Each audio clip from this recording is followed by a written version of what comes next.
Welcome, dear friend, to Luminous Uplift, a quiet place where curiosity meets calm, and every story is an invitation to rest. You have made it through another day, and whatever weight you carried through those hours, you can gently set it down now. Let your shoulders soften, let your breath slow, and allow yourself to simply be here in this peaceful moment we have made just for you. Here at Luminous Uplift, we weave together the wonders of our world with the soothing stillness of night, crafting stories that lift the spirit even as they ease the mind towards sleep. Tonight, we wander into a world that is graceful and mysterious, warm and wonderfully strange, the world of cats. Imagine, if you will, a creature that moves like moonlight across a windowsill, whose eyes hold the quiet depths of an ancient forest, whose purr hums like a lullaby sung by the earth itself. Cats have walked alongside humanity for thousands of years, and yet they still carry secrets in the soft padding of their paws. Together, we will explore the gentle marvels of these extraordinary beings, their surprising instincts, their tender natures, and the quiet science that explains why simply watching a cat can make the whole world feel softer. If these peaceful journeys speak to your soul, we warmly invite you to like this video and subscribe so we may always find our way back to each other. Now, let us begin our journey into the luminous, whisker-twitching world of cats. Close your eyes for a moment and let yourself drift back through time.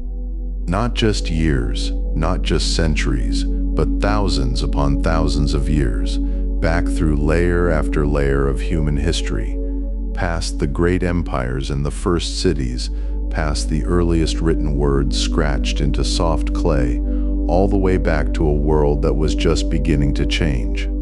The air is warm and dry. The stars above are impossibly bright, undimmed by any electric glow. And somewhere out there, in the soft darkness beyond the glow of a small fire, a pair of eyes is watching. Those eyes belong to a cat, or at least to something very much like the cat you might know today. Small and tawny, striped faintly like the grasses and shadows of the landscape around it, this creature is not yet what we would call a house cat. It is wild, self-possessed, exquisitely careful. It has lived its whole life reading the wind, reading the rustle of unseen things moving through the undergrowth, reading every flicker and shift in the world around it. And yet tonight, for reasons that have nothing to do with loneliness and everything to do with a very particular kind of intelligence, it is drawing closer to the fire. This is where our story begins. Not with a human deciding to domesticate a creature, not with a trap or a cage or a deliberate breeding program, but with a cat making a quiet, unhurried choice. We are somewhere in the region we now call the Fertile Crescent, that sweeping arc of land that curves through what is today the Middle East, encompassing parts of modern-day Turkey, Syria, Lebanon, Israel, Jordan, Iraq, and Iran. The time is roughly 10,000 years ago, a span of time so vast it is almost impossible to hold in the mind, and yet something was happening here that would ripple forward through every single millennium that followed. Human beings were learning to farm. For hundreds of thousands of years before this moment, people had moved across the land in small groups, following the rhythms of animals and seasons, gathering what the earth offered and moving on. Life was nomadic and intimate, shaped by the ancient conversation between human bodies and the wild world. But then gradually, slowly, something shifted. Certain grasses began to be harvested more deliberately. Certain seeds began to be saved and replanted. Certain animals began to be kept rather than followed.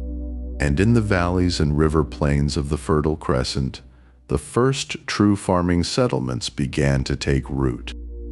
With farming came something entirely new in the human story: surplus. For the first time, people were producing more food than they could eat in a single season, and that meant they needed somewhere to put it. Great clay jars and woven baskets and earthen pits began to fill with stored grain, dried legumes, preserved foods of all kinds.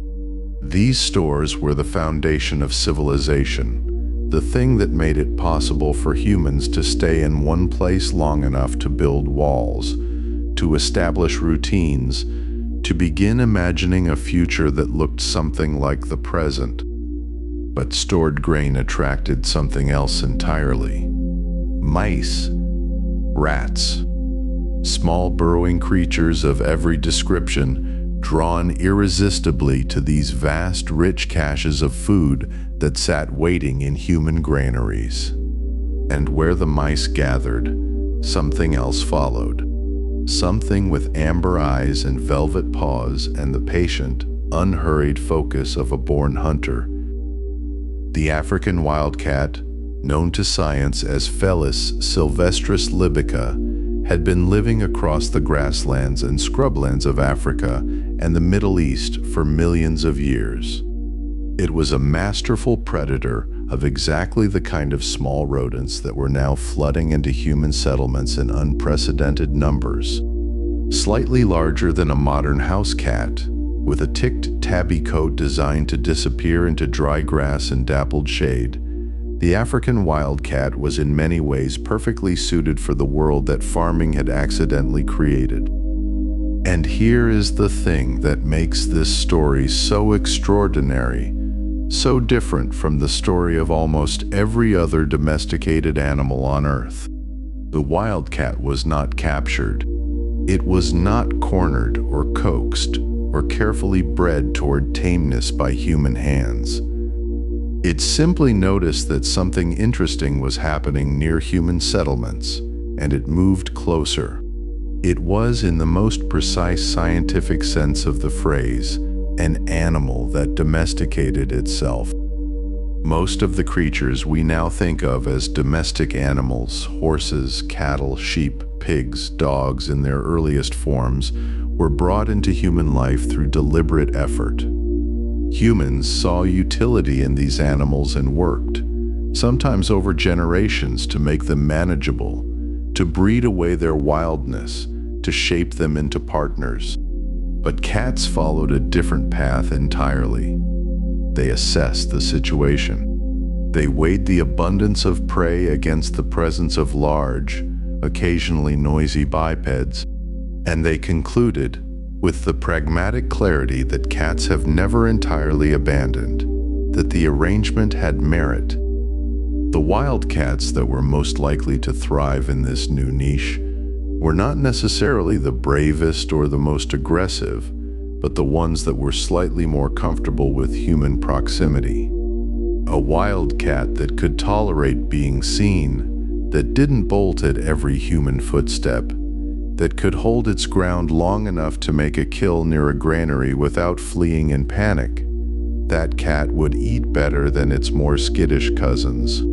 It would be healthier, stronger, and over time, it would have more kittens. And those kittens, born slightly closer to the edges of human life, would inherit something of that tolerance, that ease, that capacity to exist in the borderland between wild and settled worlds. This is evolution happening in real time, gently and without drama, across thousands of years of small adjustments. No single cat woke up one morning and decided to become domestic. No human made a plan to create the companion animal we know today. It was a conversation carried on across countless generations between two different kinds of intelligence, and it happened so gradually that neither party could have known it was happening at all. What the DNA evidence tells us is both humbling and rather beautiful. Scientists studying the genetic history of domestic cats have found that all house cats alive today, every tabby curled on every sofa, every sleek Siamese, and every fluffy Maine Coon, and every scrappy alley cat padding along cobblestones in some ancient city. All of them descend from just 5 founding wildcat mothers. 5 lineages, 5 individual female African wildcats, whose descendants slowly spread out from the Fertile Crescent and eventually followed human beings to every corner of the inhabited world. 5 mothers? It is worth sitting with that for a moment. Out of the entire population of African wildcats that existed 10,000 years ago, the genetic signatures of just 5 of them have survived in every domestic cat on Earth. We do not know their stories. We do not know what they looked like beyond the educated reconstruction science allows us to make, but somewhere in the warm darkness of an early farming settlement, these 5 animals and their children and their children's children made a choice, again and again and again, to stay close to the light. The spread was slow at first, as all the most important things tend to be. Cats followed trade routes, traveled on early ships, moved with human populations as they expanded outward from that original heartland of farming civilization. They were useful, and humans recognized their usefulness, and so a kind of informal partnership developed, loose and undefined, nothing like ownership, nothing like the bond between a shepherd and a sheepdog, but something real nonetheless. A mutual tolerance that shaded, over centuries, into something warmer. By the time we reach ancient Egypt, the relationship between humans and cats had already been developing for thousands of years, long enough for it to have deepened into something that went far beyond pest control. The Egyptians, who lived along the fertile banks of the Nile in a civilization built largely on agriculture and the careful management of grain stores, understood perfectly well what cats did for them in practical terms. But they also perceived something else in these creatures, something that the rest of us, if we are honest, have probably also caught glimpses of in quiet moments. A quality of otherworldliness. A sense that a cat exists simultaneously in the world you can see and some other world you cannot quite reach. Around 3,600 years ago, something crystallized in Egyptian culture that had perhaps been building for much longer. Cats were elevated to sacred status. The goddess Bastet, originally depicted as a lioness and later as a graceful domestic cat, became one of the most beloved and widely worshipped deities in the Egyptian pantheon. She was the goddess of home and fertility and protection, and her temples were filled with real cats, fed and cared for by devoted priests, treated as living embodiments of the divine. To harm a cat in ancient Egypt was not merely wrong, it was a crime of profound religious seriousness. There are historical accounts of riots breaking out when Roman soldiers accidentally killed cats. There are records of families in mourning, shaving their eyebrows to mark the passing of a beloved cat. There are countless small statues and amulets and painted images of cats, preserved across millennia, whispering to us about the depth of feeling these people had for these animals. And the cats themselves, those descendants of 5 wildcat mothers who had walked carefully out of the Fertile Crescent, all those thousands of years before, padded through the temples and markets and homes of ancient Egypt with the same unhurried self-possession their ancestors had carried into the first farming settlements. They had not changed so very much, not in the deepest ways. They were still themselves. They had simply found, in the warm and golden world of human civilization, a place where being themselves was not only possible, but valued. There is something in this early history that feels like it belongs to dreams. The long, slow drift of time. The patient calculation of a small wild animal. The accident of grain stores and mice and amber eyes in the darkness. The way that something as enormous and world-shaping as civilization could create, as a kind of beautiful side effect, the possibility of a cat curled in a patch of sunlight on a warm stone floor, watched over by humans who had come to love it. We tend to think of domestication as something humans do to animals, a wielding of power and purpose, a reshaping of another creature to suit our needs. But the cat refuses this story. The cat has always refused it. From that very first night, when a tawny, cautious wildcat paused at the edge of a firelit settlement and considered the evidence before it, the cat has been making its own choices, following its own logic, arriving at its own conclusions about where and how to live. The scientists who study animal cognition sometimes describe this quality in cats as neoteny, the retention of juvenile traits into adulthood, a kind of perpetual openness that allows them to form bonds they might not form in the wild. Others point to the subtle ways domestic cats have modified their vocalizations over thousands of years, developing a particular kind of meow that seems almost tuned to the human ear, a sound that triggers something caregiving and attentive in our nervous systems. Even now, even after all these millennia, the conversation between cats and humans is still being shaped, still being refined, still discovering new registers of meaning. But all of that refinement, all of that long unfolding dialogue, began in one place, in one moment that stretched across thousands of years, in the warm grain-scented air of the earliest human settlements, where something wild and careful and impossibly self-possessed looked at the fire and the food and the fumbling, remarkable world-changing creatures gathered around both, and made a quiet decision. The descendants of 5 wildcat mothers are sleeping on your bed right now, or sitting in a patch of afternoon light, or watching something invisible move through the air with that ancient focused attention that has never fully belonged to the domesticated world. They carry in their small, efficient bodies the memory of grasslands and granaries, of temple courtyards and trade ships, of every human hearth they have ever graced with their presence. And somewhere at the very beginning of all of it, in the deep quiet of a night 10,000 years old, the first cat moved a little closer to the fire, and the first human glanced over and did not chase it away. And something began that has never quite ended, that is in fact still beginning, in every home where a small warm body settles itself nearby and begins very softly to purr. That purr is ancient. It is the sound of 10,000 years of choosing, over and over, to stay.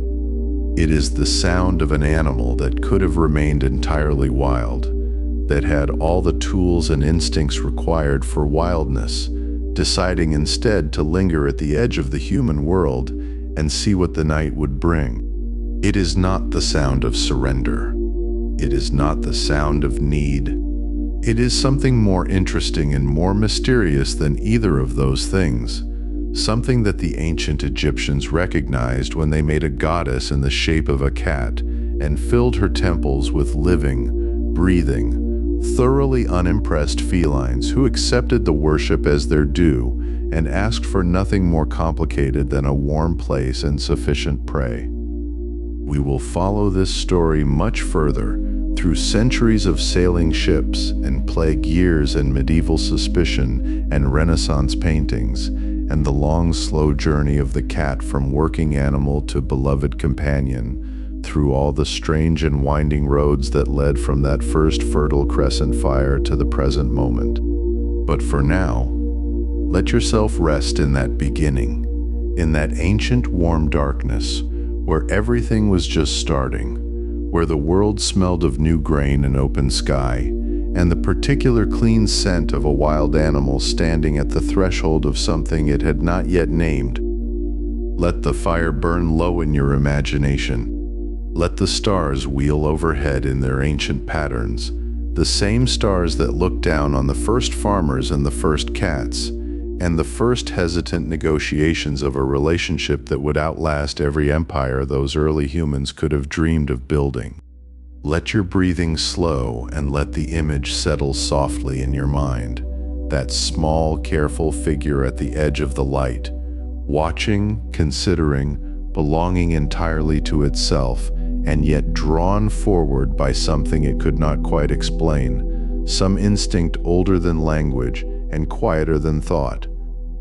Because this is how it begins. Not with a cage or a command or a deliberate plan, but with patience and proximity and a kind of intelligence that knows how to wait for the right moment without ever losing itself in the waiting. And because of that beginning, because of those 5 mothers and their careful children, and the long chain of small choices that followed, and so the cat settled quietly at the edge of the firelight, not because it was told to, but because something deep and unhurried inside it recognized that this warm, grain-filled world was exactly where it wanted to be.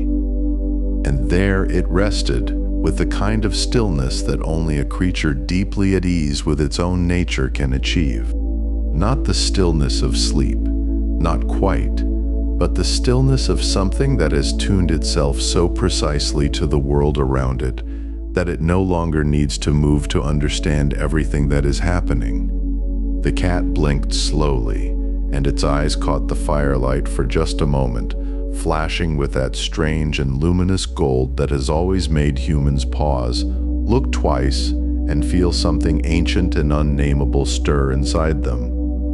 We have lived beside cats for thousands of years, and still in certain lights, at certain angles, they feel like they are perceiving a reality we cannot quite reach. And the beautiful truth is, they are.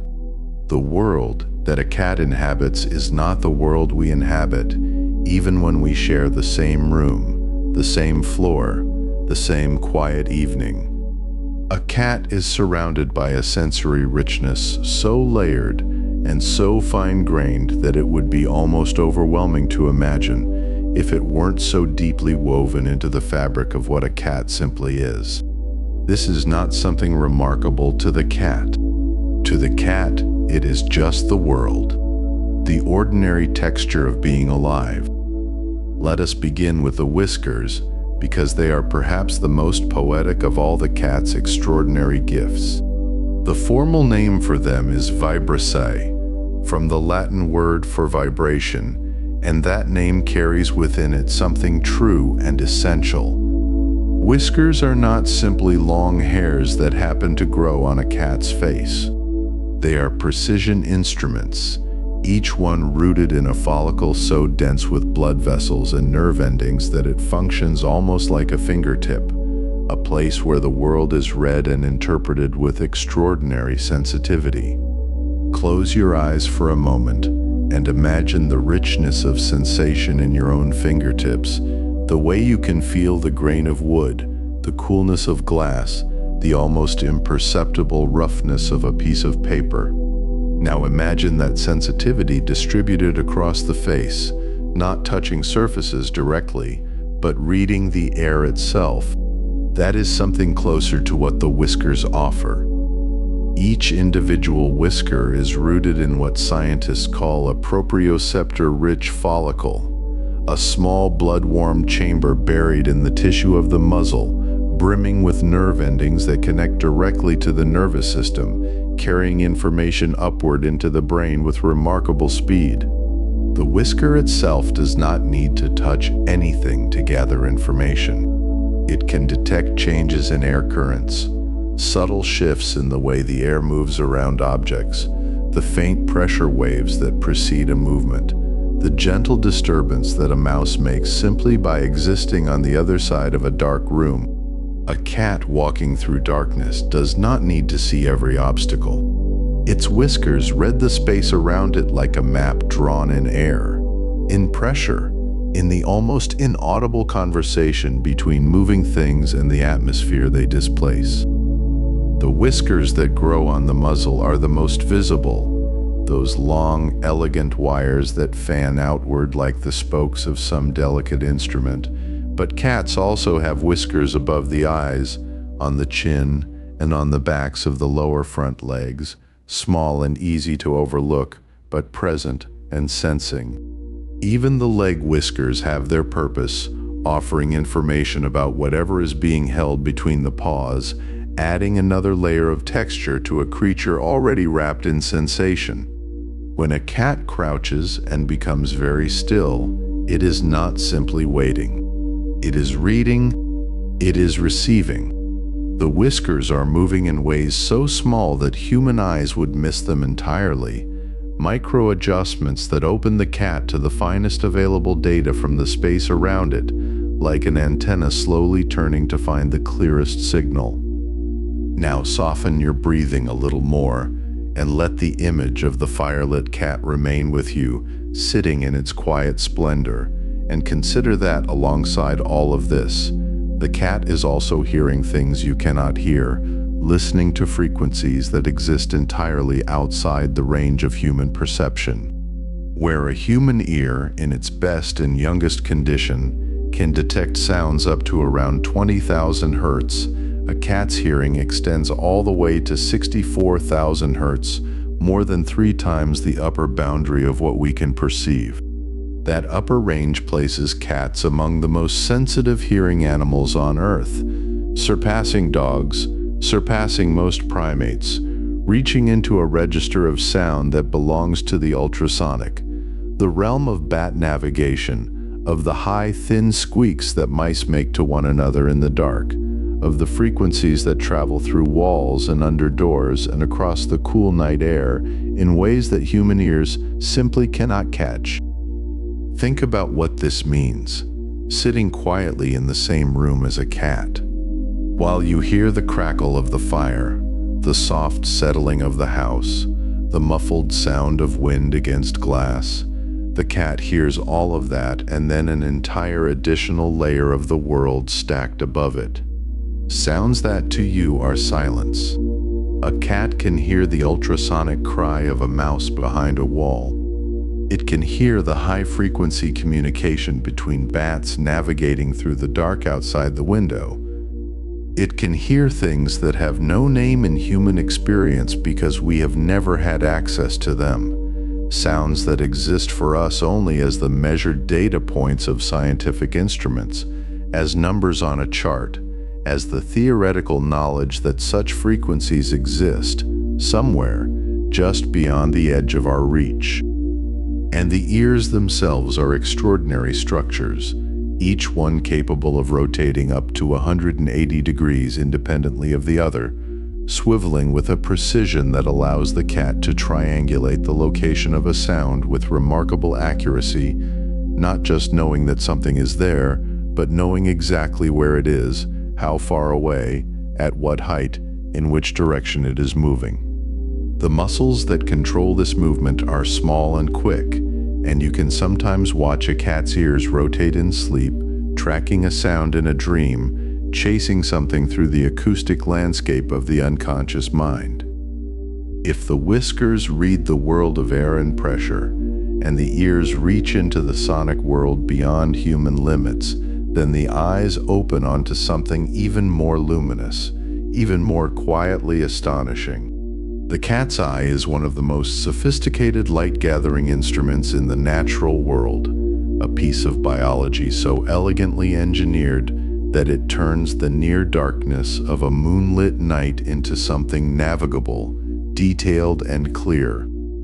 The structure responsible for this is called the tapetum lucidum, a Latin phrase meaning roughly bright tapestry or shining carpet, and the name is apt because what it does is essentially lay a mirror behind the retina.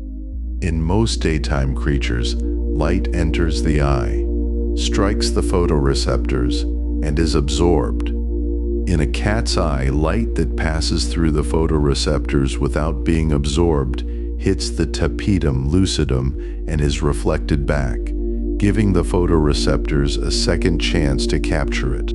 This means that in low light conditions, the cat's eye is using almost every available photon, squeezing information from light sources that would appear to us as nothing more than a vague, useless dimness.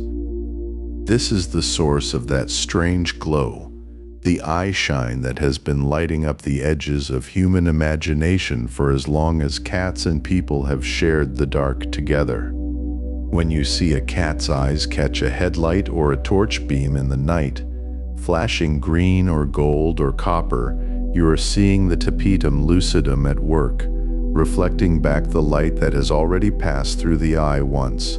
Not magic, but something that has always felt adjacent to it. Something that earns the feeling even once you understand the mechanism. Because the mechanism is beautiful. Because knowing that a thin, iridescent layer of cells behind the retina is gathering light like a careful and devoted collector of brightness does nothing to diminish the wonder of it. If anything, it deepens the wonder. Because now the wonder has a shape, a name, a function, a place in the story of how life on Earth solved the problem of seeing in the dark. Cats also possess a third eyelid, less visible, less often noticed, but present and quietly essential. It is called the nictitating membrane, and it lives folded in the inner corner of each eye, a pale, translucent curtain that can sweep across the surface of the eye from corner to corner. Its job is to protect and to moisten, a secondary shield that can close across the eye during a hunt, during a struggle, during any moment when the eye is at risk, but the cat still needs to see. Humans do not have this structure in any functional form, though we carry a small remnant of it, a pink fold of tissue in the inner corner of the eye that is the evolutionary memory of a membrane we once might have had. In cats, it is still fully present, still fully operational, a quiet piece of ancient engineering that has survived because it works, because the dark world that cats move through still requires it. When a cat is unwell or deeply exhausted, the nictitating membrane sometimes becomes visible without the cat choosing to deploy it, rising slightly in the corner of the eye like a curtain that has begun to slip from its rod. It is one of the ways that cats, who are so skilled at concealing vulnerability, sometimes allow their condition to be seen. The eye reveals what the posture conceals, and there is something tender about that. Something that reminds us that beneath all the extraordinary sensory apparatus, beneath the whiskers and the rotating ears and the light-gathering eyes, there is a creature that can be tired, that can be unwell, that can let its guard down in the warmth of a familiar place, just as we do. Imagine now the cat at the window, as the night deepens outside and the interior light dims, the fire burning lower, the humans in the household growing slow and soft with sleep. The cat does not dim with the light. The cat brightens, in a sense. As the room grows darker, the pupils expand into those wide, liquid pools that seem to drink in whatever light remains, and the tapetum lucidum is doing its patient work, amplifying and reflecting, turning the faint blue trace of moonlight through glass into something workable, something rich with information. The cat can see the moth that has landed on the outside of the window. It can see the exact shape of the shadow that the branch casts across the sill. It can hear from somewhere in the distance that registers as silence to every sleeping human in the house, the high, thin frequency of a small creature moving through the grass. Its whiskers are reading the faint current of air that comes through the gap at the bottom of the window frame. This is not a creature at rest in the way that we are at rest. This is a creature in full receipt of the world, held in a state of gentle, luminous awareness that does not require effort because it simply is the nature of the cat. The sensitivity is not turned on for occasions. It is the default condition of the animal, the ordinary state of a being for whom the world is always this textured, always this layered, always this alive with information arriving from every direction at once. And yet the cat does not seem overwhelmed by it. The cat seems in fact completely at ease. This is perhaps one of the most restful things about watching a cat in stillness. Not that it is switched off, but that it is switched on and undisturbed by it. That so much incoming sensation can coexist with such profound composure. There is a lesson in that composure, even if we cannot access the same range of sensation. The cat does not resist the information. It does not try to filter it or manage it or organize it into anxiety. It receives it, holds it lightly, and remains still. The whiskers flex in the air, currents without urgency. The ears rotate without alarm. The eyes reflect the starlight without reaching for it. There is something in this that belongs to a quality of attention we might call meditation, though the cat would have no use for the word. For the cat, this is simply existence. This is simply what it is to be alive in a body that is this well made for the world it inhabits. And the world it inhabits, remember, is not so different from ours in its raw material. The same air moves through it. The same light falls across it. The same sounds travel through it. But the cat is equipped to receive so much more of it, tuned to frequencies and pressures and luminosities that lie just beyond our reach, perceiving a reality that is technically available to us, but that we simply do not have the instruments to access. We share the room, and we share the night, but we are, in a gentle and humbling way, living in different versions of it. And while we sleep in rooms filled with ordinary darkness, a cat sitting on the windowsill is perceiving a completely different world, its tapetum lucidum gathering the faintest threads of starlight into something as clear and navigable as while we sleep in rooms filled with ordinary darkness, a cat sitting on the windowsill is perceiving a completely different world. Its tapetum lucidum gathering the faintest threads of starlight into something as clear and navigable as a sunlit meadow might appear to us at noon. And yet, for all that remarkable wakefulness, for all that luminous nocturnal awareness, there is another side to the cat that is perhaps even more extraordinary. There is the sleeping side, the curled, tucked, whisker-twitching, profoundly, magnificently sleeping side. Because if cats are masters of perception when they are awake, they are perhaps even greater masters of the art of rest.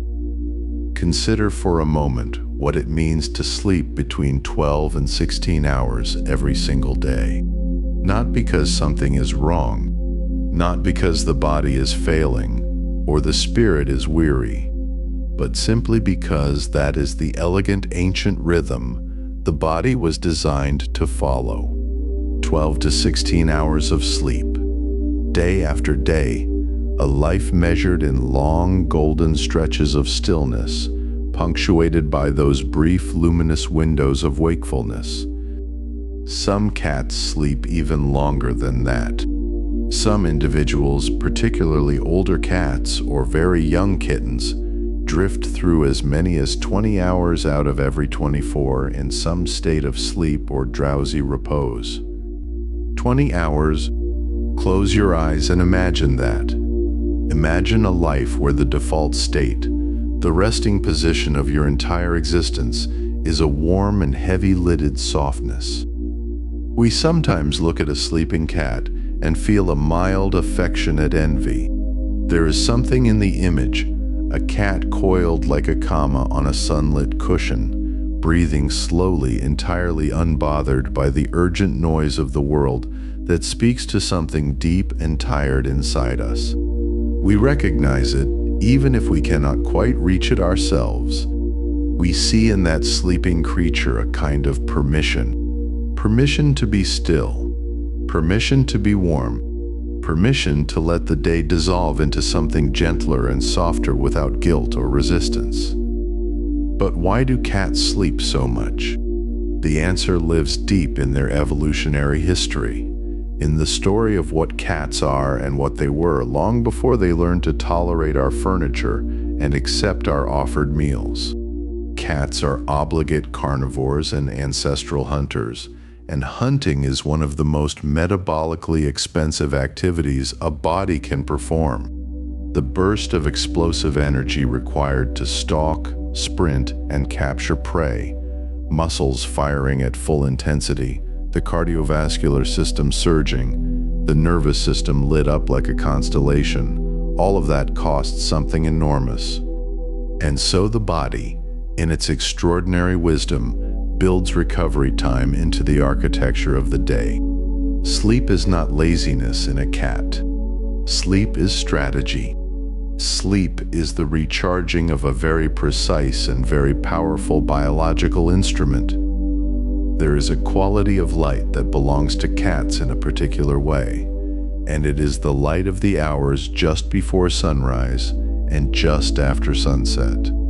Biologists call this crepuscular behavior, from the Latin word for twilight, and it describes the way cats are naturally most alert, most active, most fully themselves in those in-between hours when the day and night are negotiating with each other at the horizon. Dawn and dusk. The soft bruised purple of an early morning sky before the sun has fully committed. The warm amber dissolve of an evening that is becoming night. These are the hours when small prey animals are also moving, when the world is shifting from one mode of being to another, and when a cat's particular gifts, that extraordinary vision, those tuned and trembling ears, that patience, all of it comes into its sharpest focus. And so the cat's day is shaped around these twin peaks of twilight energy. They wake before you do, when the sky is still more dark than light. They move through the house with that particular early morning purposefulness, investigating, stretching, perhaps requesting food with a degree of urgency that feels slightly alarming at 4 in the morning. And then, as the day brightens and the world settles into its ordinary daylit rhythms, the cat finds its spot. The sunniest patch on the floor as the morning light moves across the room. The cushion that has absorbed the warmth of the radiator, the blanket that smells of you. And there, the long descent into sleep begins again. There is something important that happens to a cat's body as it surrenders to sleep. Its core temperature drops just slightly, just enough that the body begins to seek out warmth the way a river seeks the sea. This is why you will always find a sleeping cat in the warmest available location. It is not simply preference or luxury. It is biology. The slight thermal dip that accompanies the onset of sleep sends a quiet signal through the nervous system, a gentle instruction to find warmth, to press against a warm body or a sun-heated surface, to curl more tightly and conserve what heat the body generates. This is why cats sleep curled in that perfect circle so often, nose tucked toward tail, limbs folded inward, the surface area of the body minimized against the cool air of the room. The cat circle is not just beautiful. It is thermodynamic poetry. And the places cats choose to sleep are never entirely arbitrary, even when they appear to be. A cat sleeping in a cardboard box that appeared in the house 2 days ago is not sleeping there out of whimsy.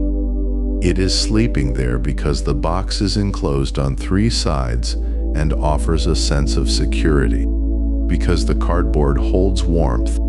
Because from inside the box, the cat can observe the room while remaining partially hidden, a small echo of the instinct that once had wild ancestors sleeping in the hollows of trees or beneath the sheltering overhang of rocks. Even in the softest domestic life, the old instincts persist. They are quieter now, more relaxed, but they are there, woven into the fabric of every sleeping choice. Now, let us move into the sleep itself, because what happens inside a sleeping cat is as layered and complex and quietly astonishing as anything that happens when the cat is awake. Cats, like humans, cycle through distinct stages of sleep.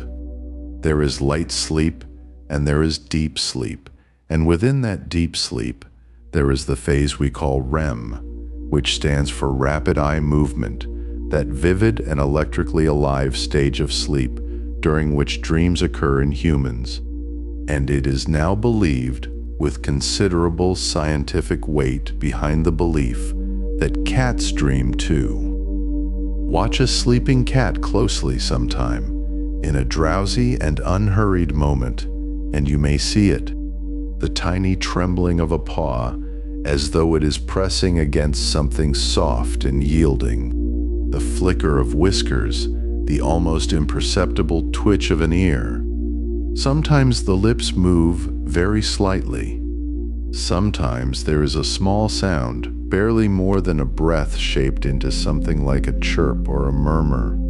This is the cat in REM sleep. This is the cat in the dreaming place.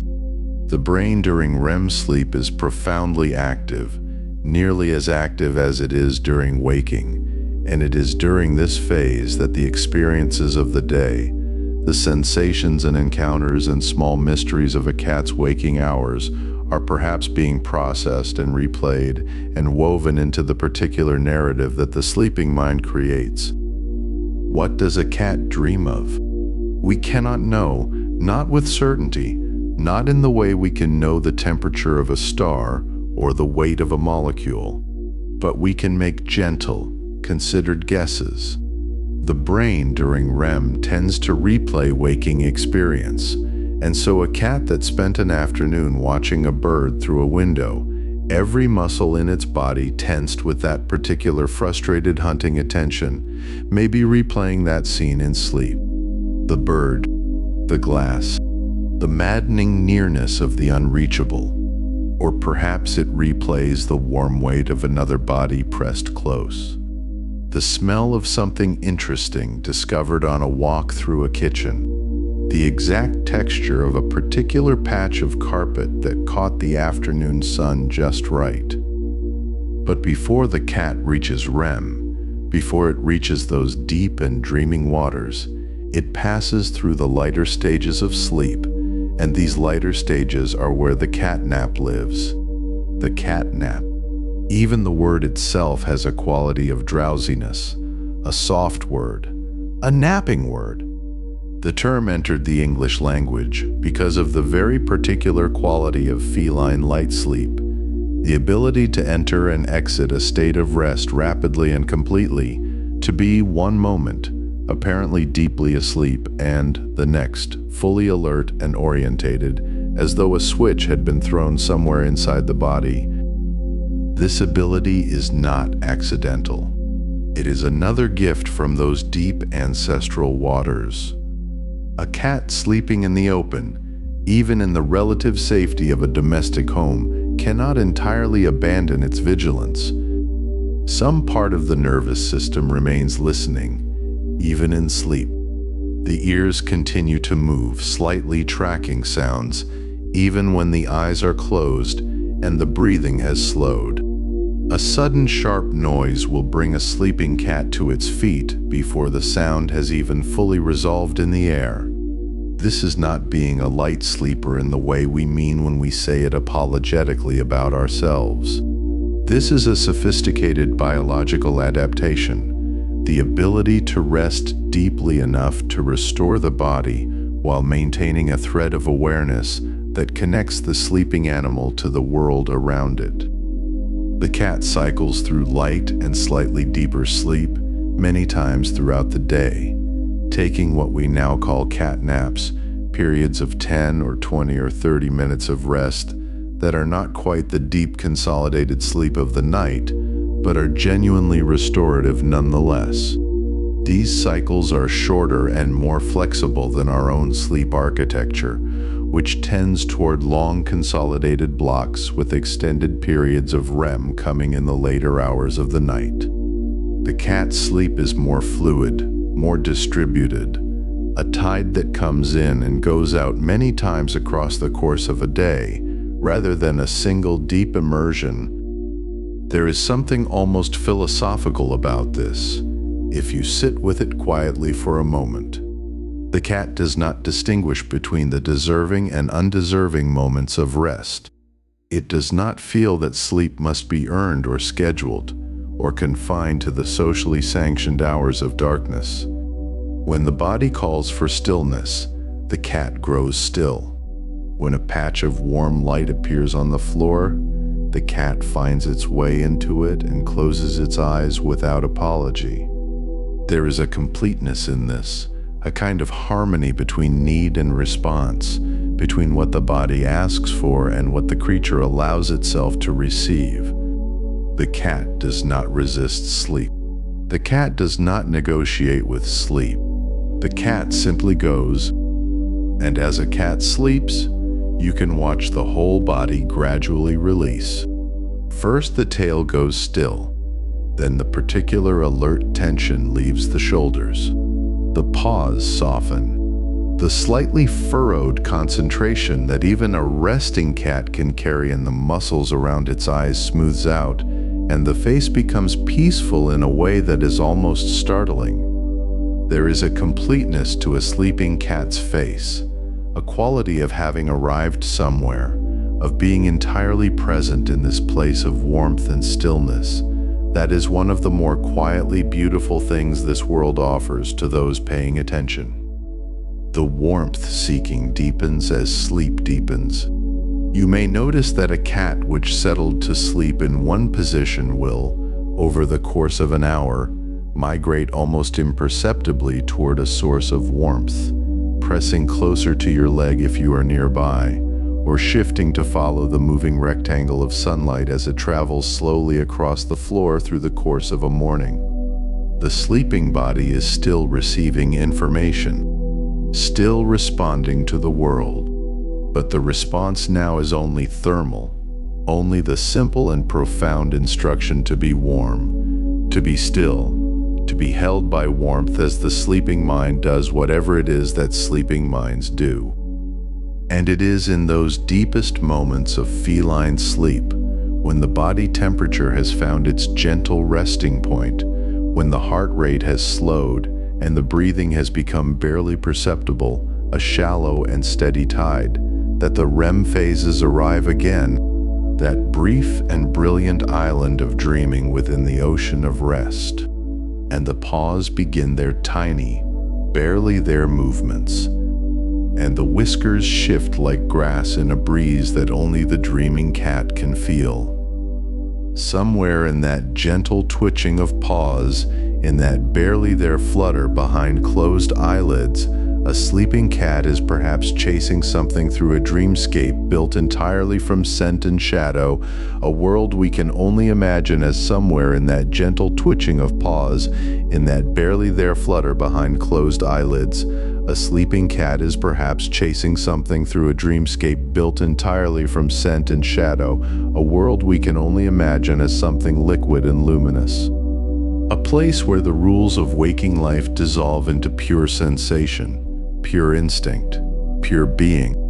And as we sit beside that sleeping creature, watching the slow rise and fall of a small rib cage, we might notice something else beginning to happen. Something that starts so quietly you could almost miss it, like a sound that exists at the edge of hearing, like the lowest note of a cello played in a room 2 doors away, felt more than heard, a trembling in the air itself. It begins somewhere deep inside the throat.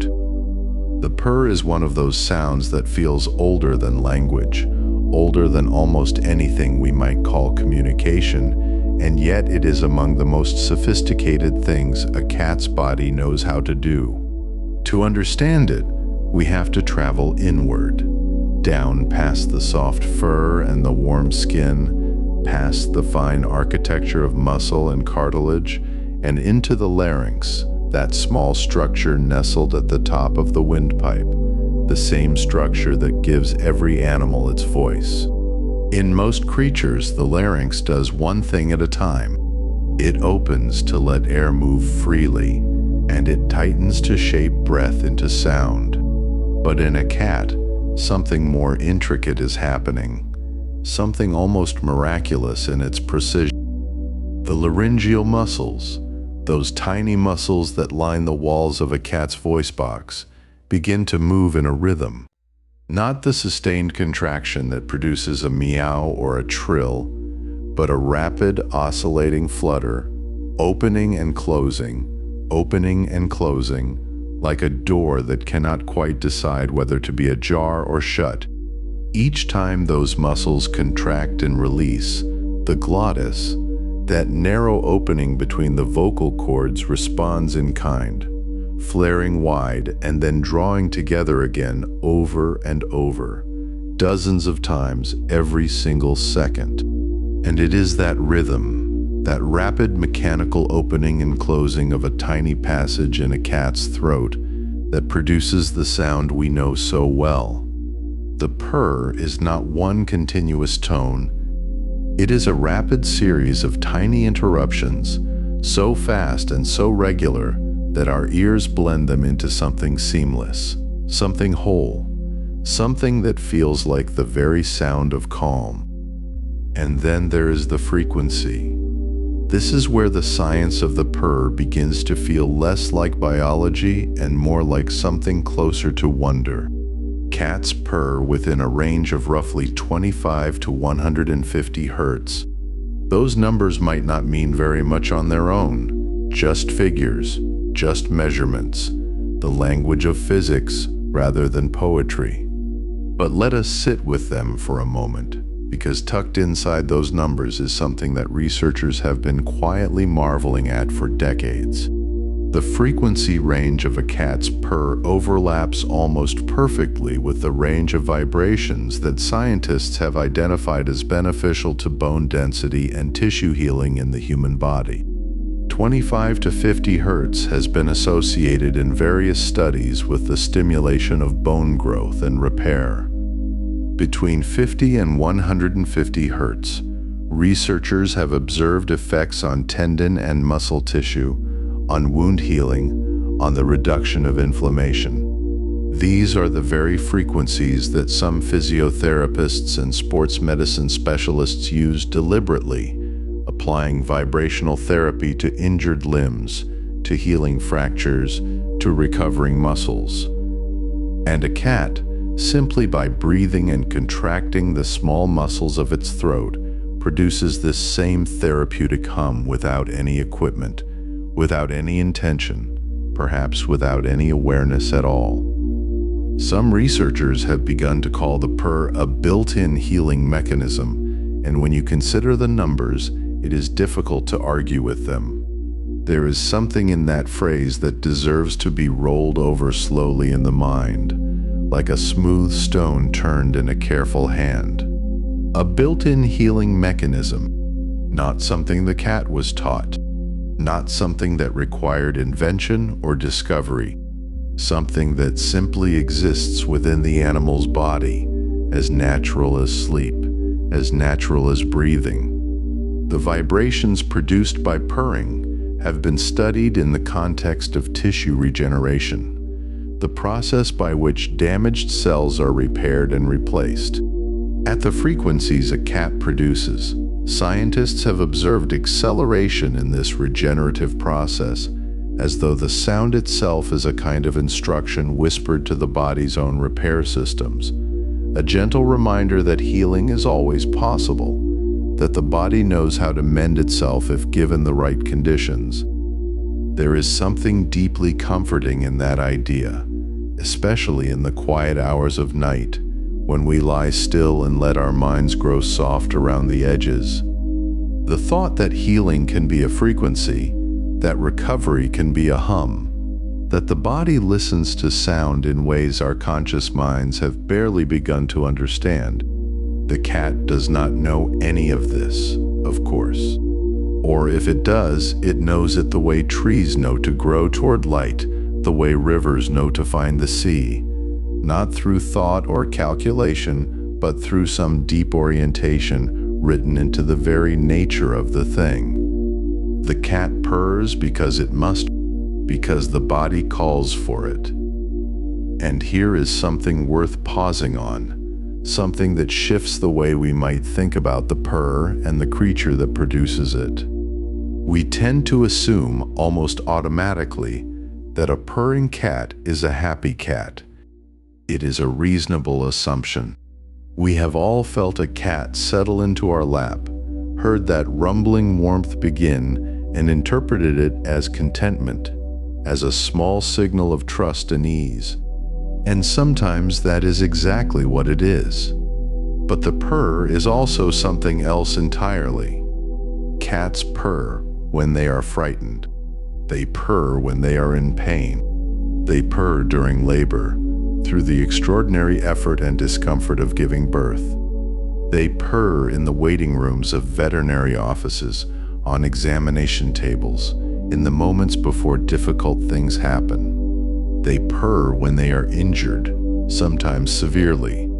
And this changes everything about how we understand that sound.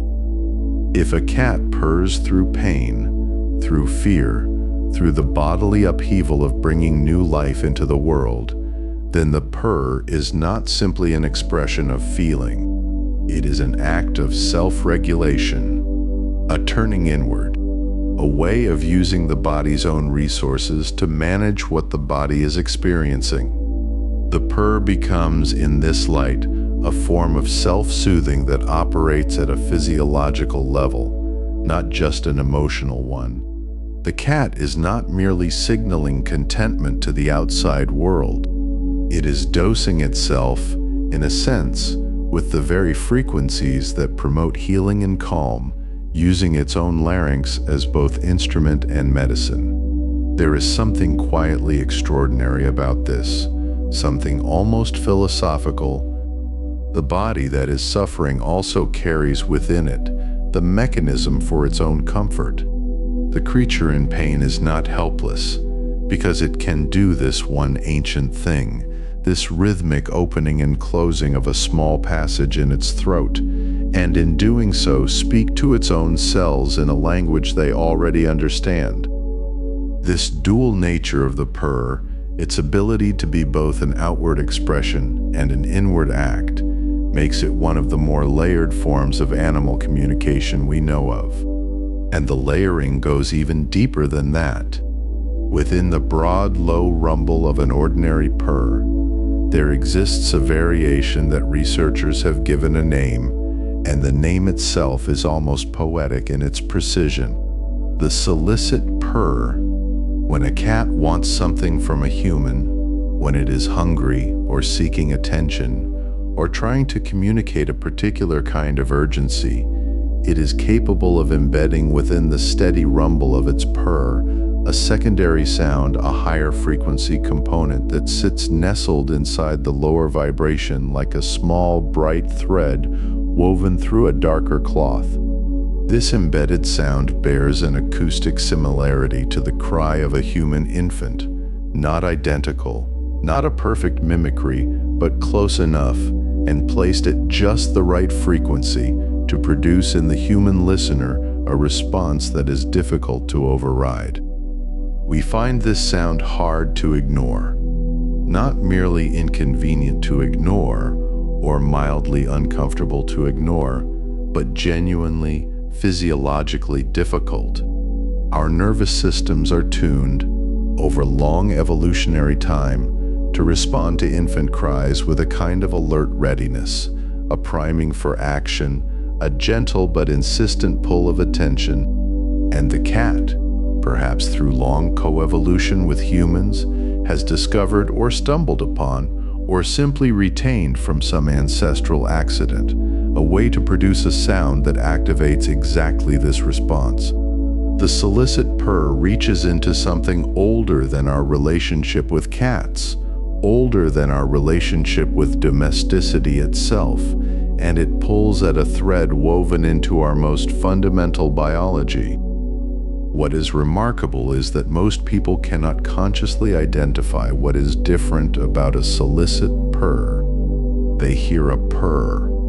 They feel something, a slight quickening of attention, a subtle pull toward action, a sense that something needs attending to. They may not know why the sound feels different from an ordinary purr, why it seems somehow more pressing, more difficult to set aside.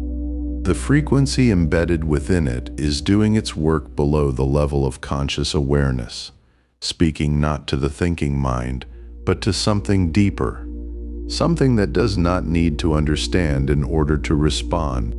This is communication of a very different kind from language, from gesture, from the elaborate social signals of human interaction. It is communication that bypasses all of that and goes directly to the older architecture, the parts of us that were responding to sound long before we had words for anything at all. And so we return to the purr in its fullness, this vibration that begins in tiny muscles and travels outward through the air, this sound that holds within it frequencies of healing and frequencies of appeal, this hum that a cat produces in joy and in pain and in the long quiet hours of rest. If you have ever sat in a dim room with a purring cat settled against you, you may have felt something that you did not quite have words for. A loosening somewhere, a heaviness in the shoulders releasing, a slowing of thought. This was not merely psychological comfort, not merely the warmth of companionship, though it was those things too. The vibrations produced by the cat's body were passing through the surface of your skin, moving through the soft tissue beneath, reaching into the body in a way that light and warmth and even touch cannot quite replicate. Sound at these frequencies does something that other sensory experiences do not. It moves through matter. It does not merely rest on the surface of a thing. It travels inside it.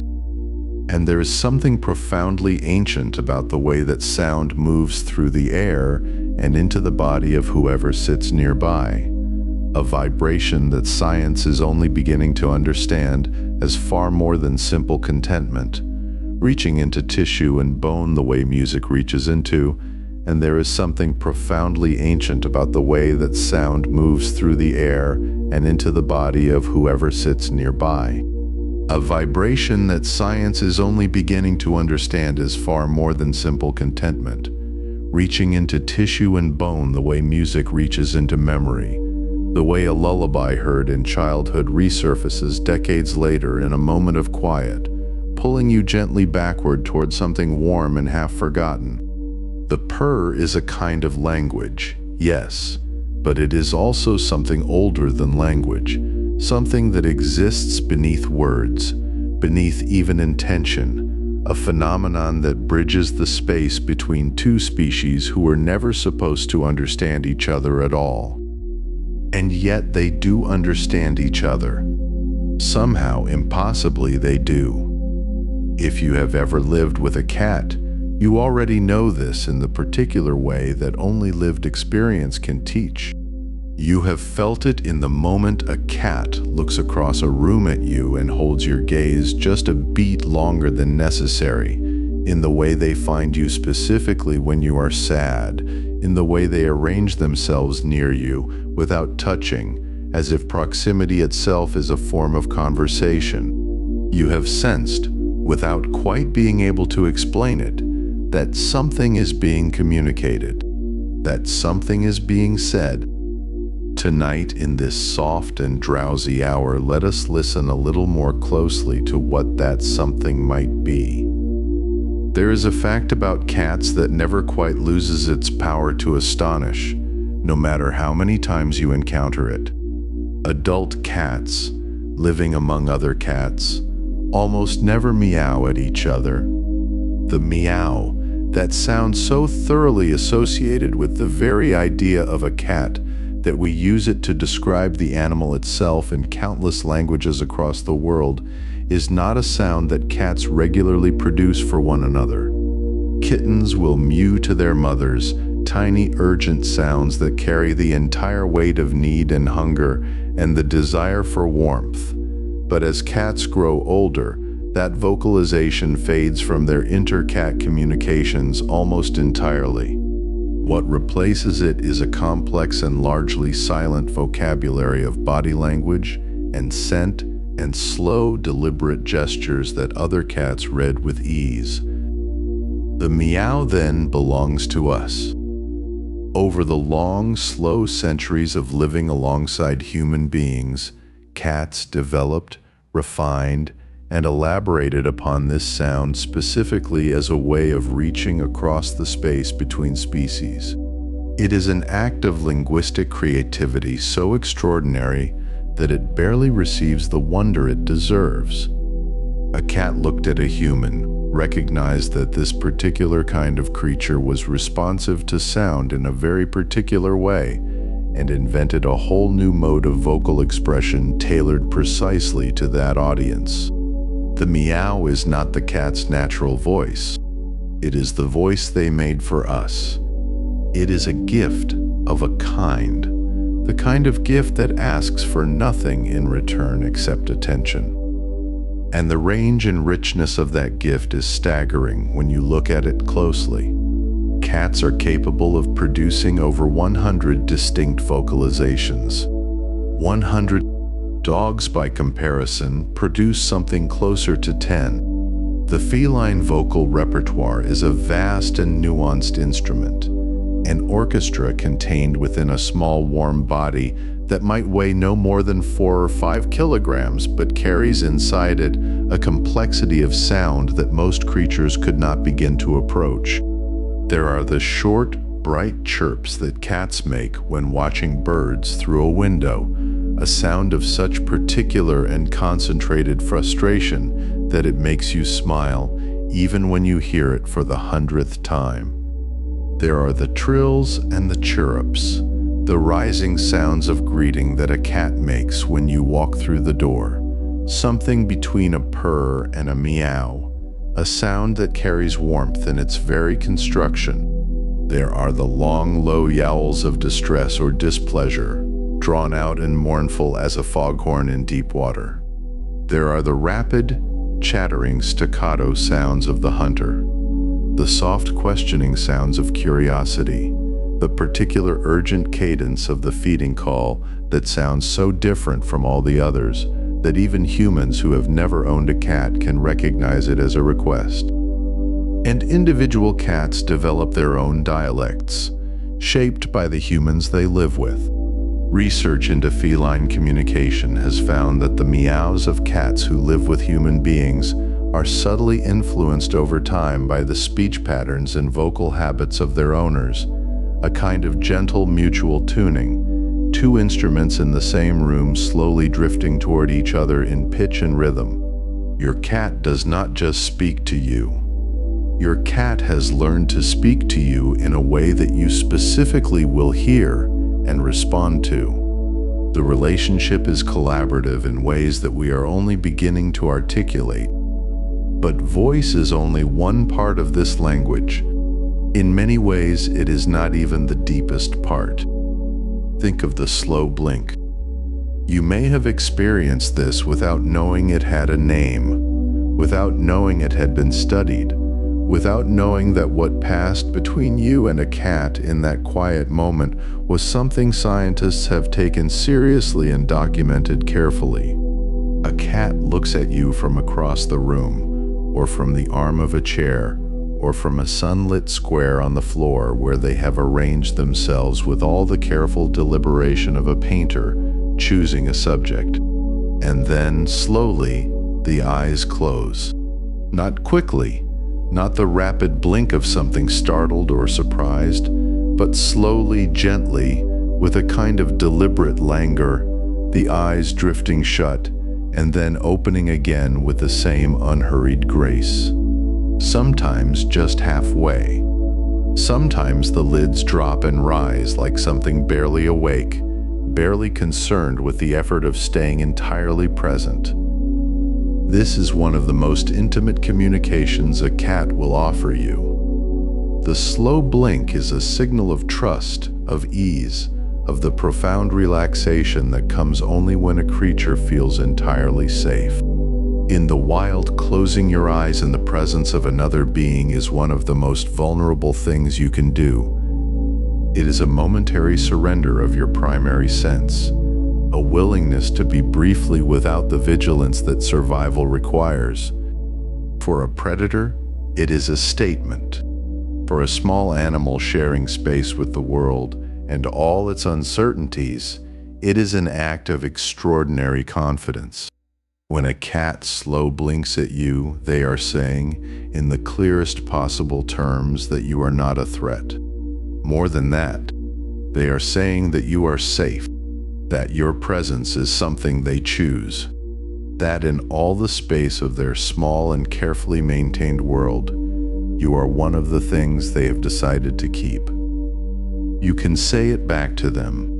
This is perhaps the most tender piece of knowledge to carry into the night with you, the understanding that this language is bidirectional, that you can speak it too. Studies have found that when humans return a slow blink to a cat, the cat is more likely to approach them, more likely to engage, more likely to continue the exchange. The slow blink passes between you like a letter and a reply, a conversation conducted entirely in the gentle language of half-closed eyes.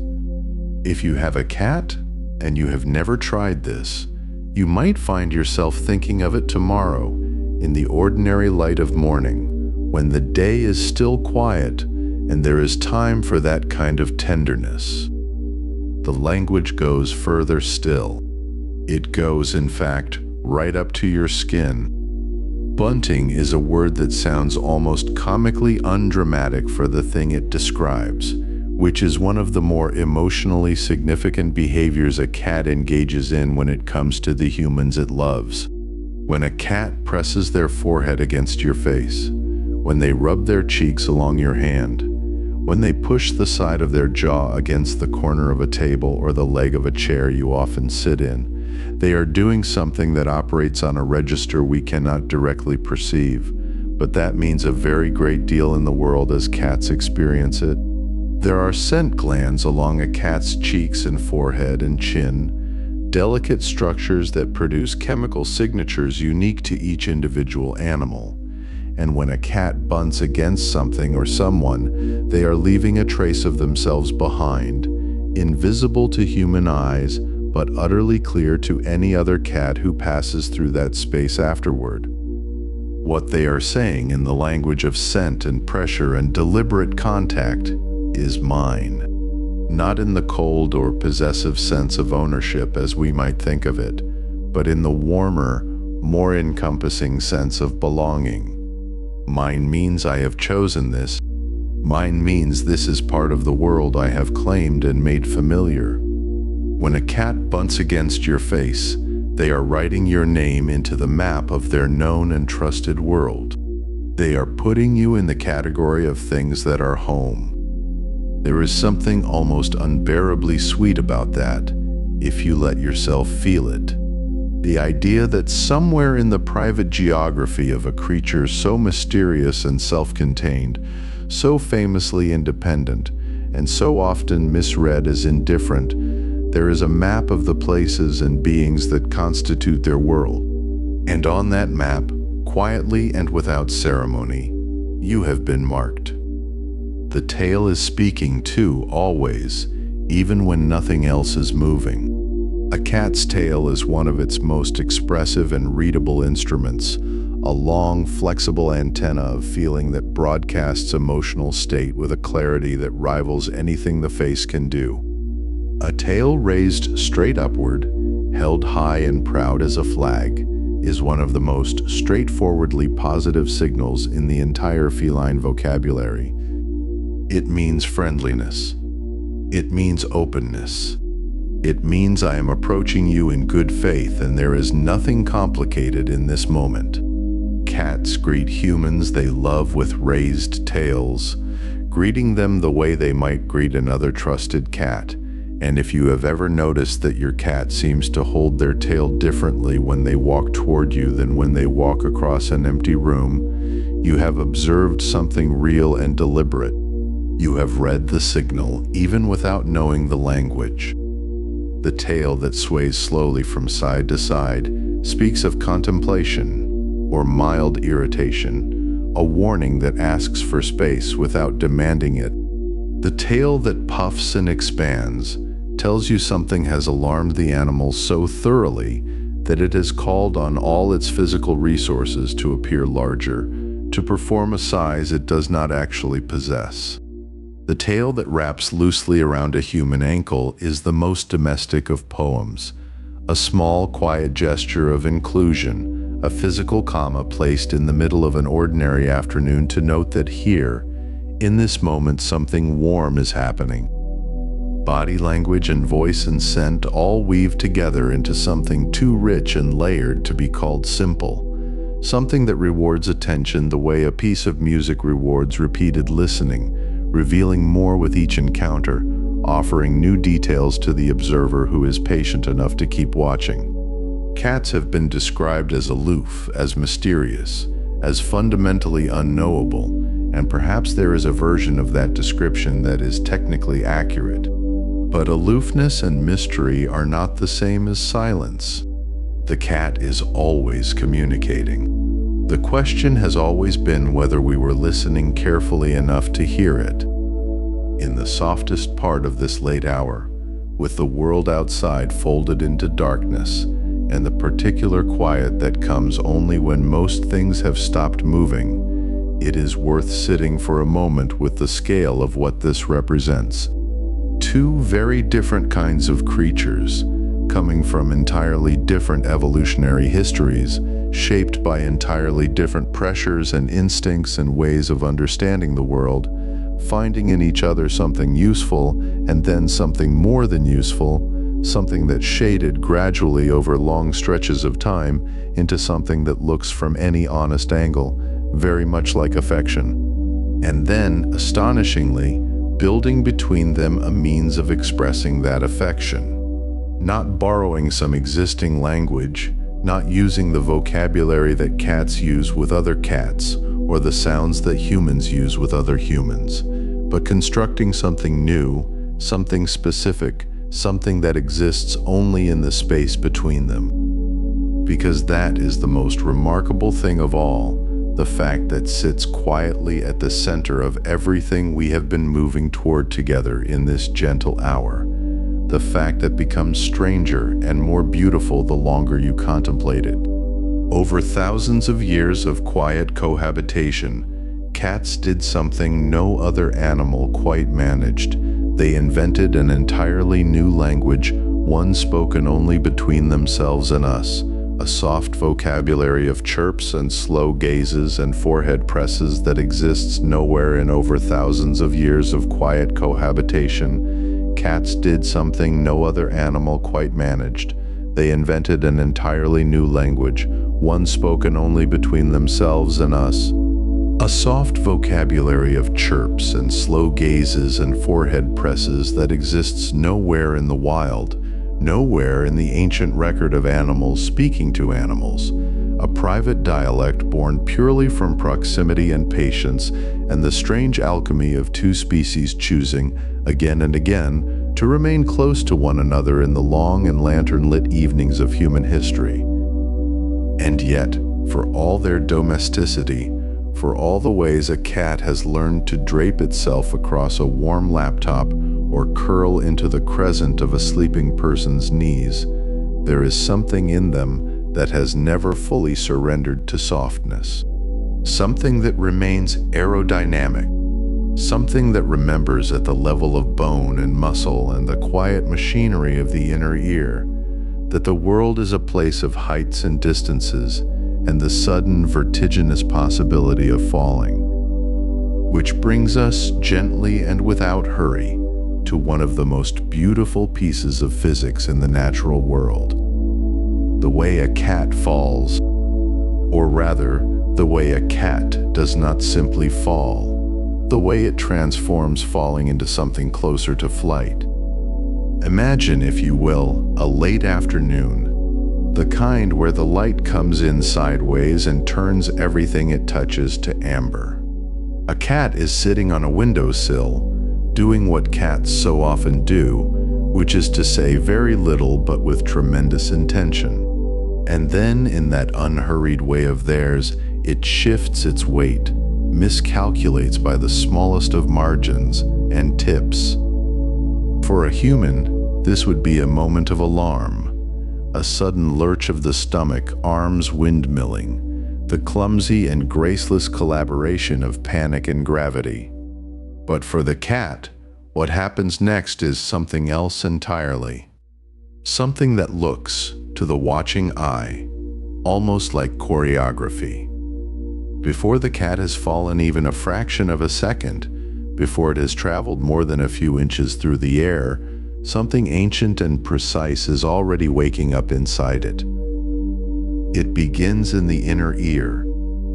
Tucked deep within the architecture of the cat's skull, sheltered by bone and surrounded by the soft acoustics of tissue and fluid, sits the vestibular system, a structure so elegant in its design that it has remained largely unchanged across hundreds of millions of years of vertebrate evolution. The vestibular system is, in the simplest terms, the body's compass.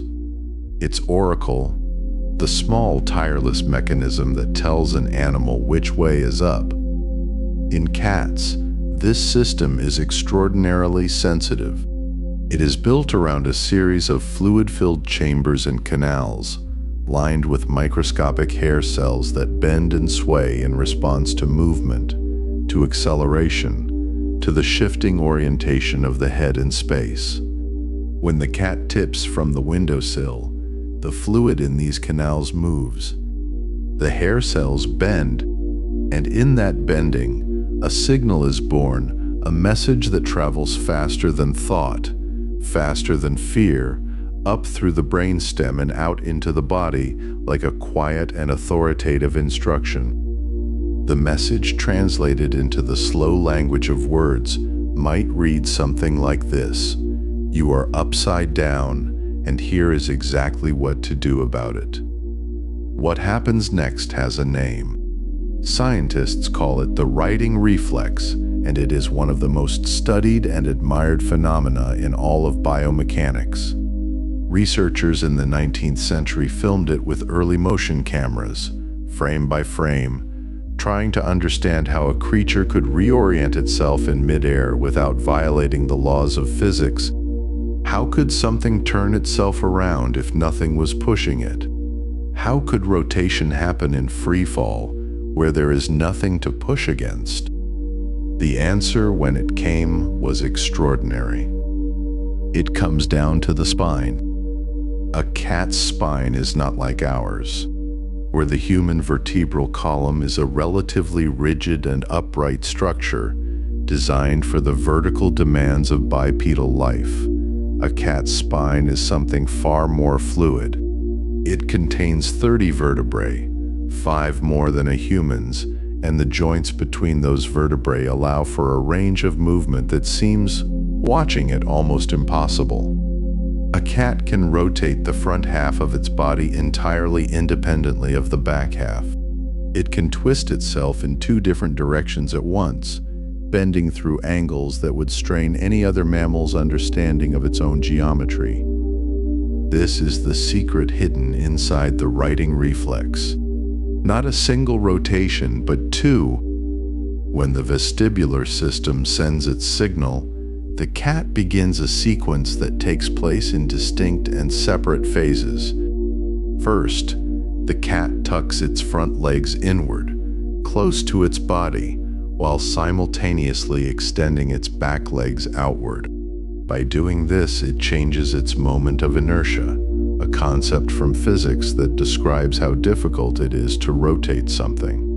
When the front legs are pulled in, the front half of the body can rotate quickly, like a figure skater pulling in their arms. When the back legs are extended outward, the back half of the body resists rotation. This means the front of the cat can spin one way, without the back spinning with it.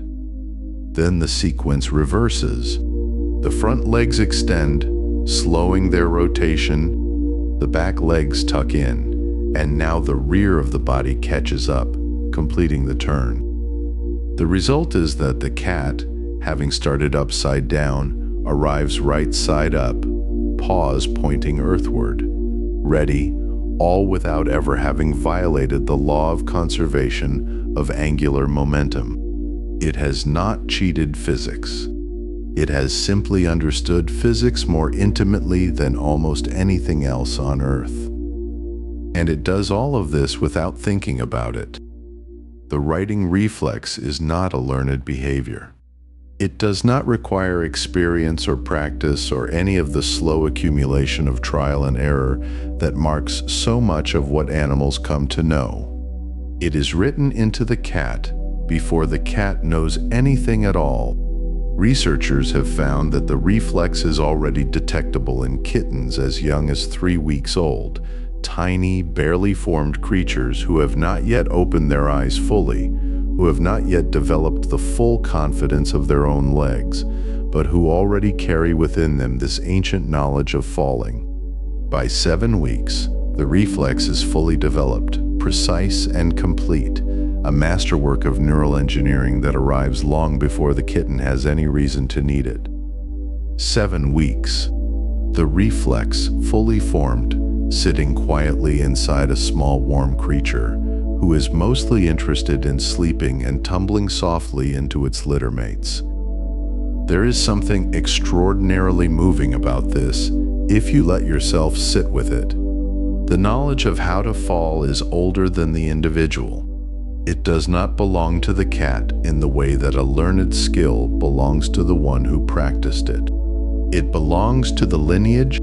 It is a gift passed down through 10 million years of cats and cat-shaped ancestors navigating a world of trees and ledges and the sudden, unforgiving distance between high places and the ground below. And when the cat falls, it receives that gift. Now, falling is one thing, but what about falling from great heights? What about the moment when the fall becomes long? When the air itself becomes a medium? When the cat is no longer tipping off a windowsill but plummeting through several stories of open air? This is where the physics becomes even more interesting and even more gentle. Every falling object, as it accelerates under gravity, eventually reaches what physicists call terminal velocity, the speed at which the drag force of air resistance perfectly balances the downward pull of gravity and the object stops accelerating, simply traveling at a constant speed. For a human being, terminal velocity is somewhere in the region of 120 miles per hour, a number that carries with it no comfort whatsoever. For a cat, the number is different, profoundly different. A cat reaches terminal velocity at around 60 miles per hour. This is not simply because cats are lighter, though that is part of it. It is also because of what cats do when they feel terminal velocity approaching.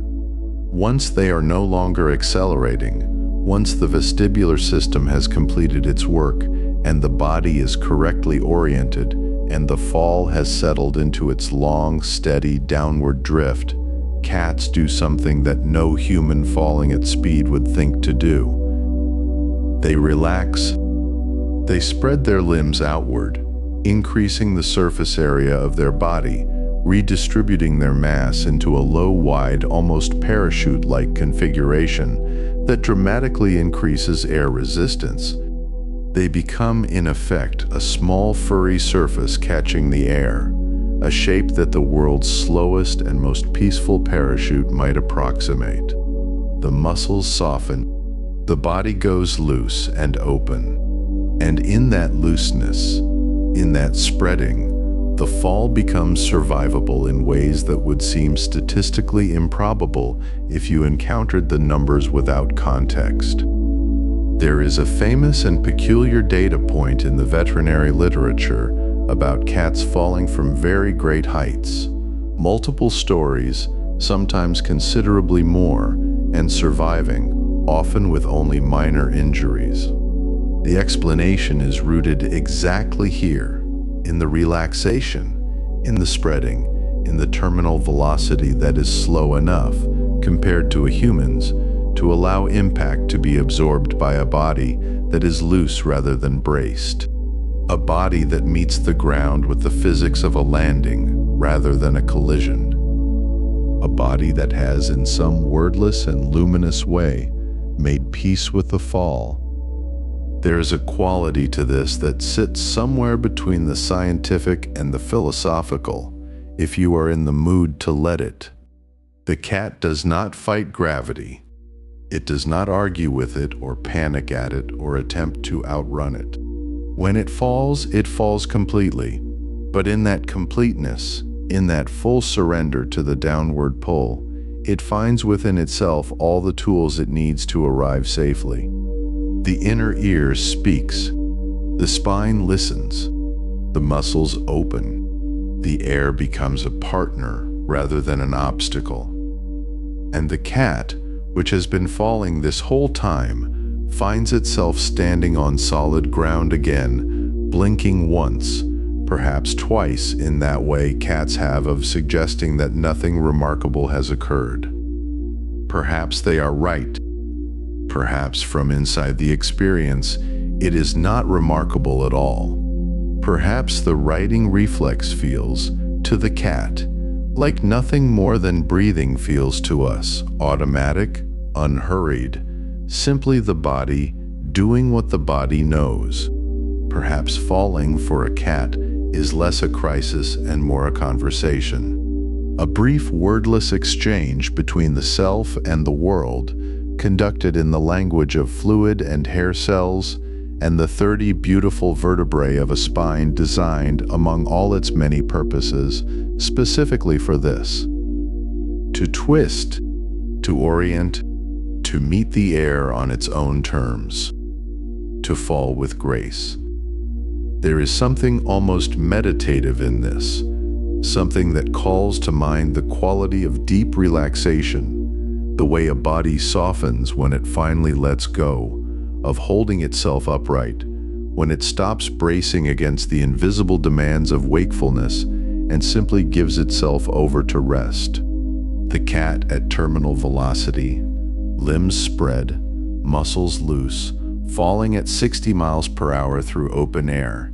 It is not so different, in some quiet, metaphorical sense, from the sensation of drifting towards sleep, the release of tension, the widening of the body against the dark, the sense that the world is holding you, even as you fall through it, even as the ground rises slowly to meet you, even as everything resolves. The cat does not think about falling, it simply falls, and somewhere in the unhurried conversation between its inner ear and its extraordinarily flexible spine, the mathematics of gravity are solved in less than a heartbeat, the body rotating through the air with a calm that feels less like instinct and more like the cat does not think about falling, it simply falls.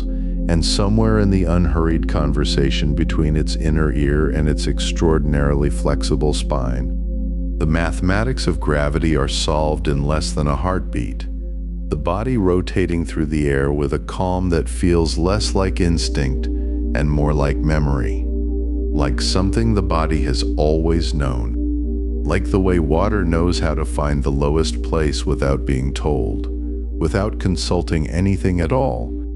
And when those small paws finally meet the earth again, something extraordinary begins, a different kind of knowing, a different kind of conversation, one that happens not in the air, but against the ground itself, through the soft and sensitive architecture of touch. There is a creature in the world built entirely for feeling, not just seeing, not just hearing, though those senses are remarkable in their own right, and we have already spent some time wandering through them together in the gentle dark. But touch, the oldest sense, the most intimate sense, the one that requires contact, closeness, the willingness to be near, touch is something the cat has refined into something close to art. And if you allow yourself to drift a little now, to let your own body soften into whatever surface holds you, to to feel the slight pressure of the air against your skin, then perhaps you can begin to imagine what it might be like to live inside a body so tuned to the world that even the faintest trembling of the earth carries meaning.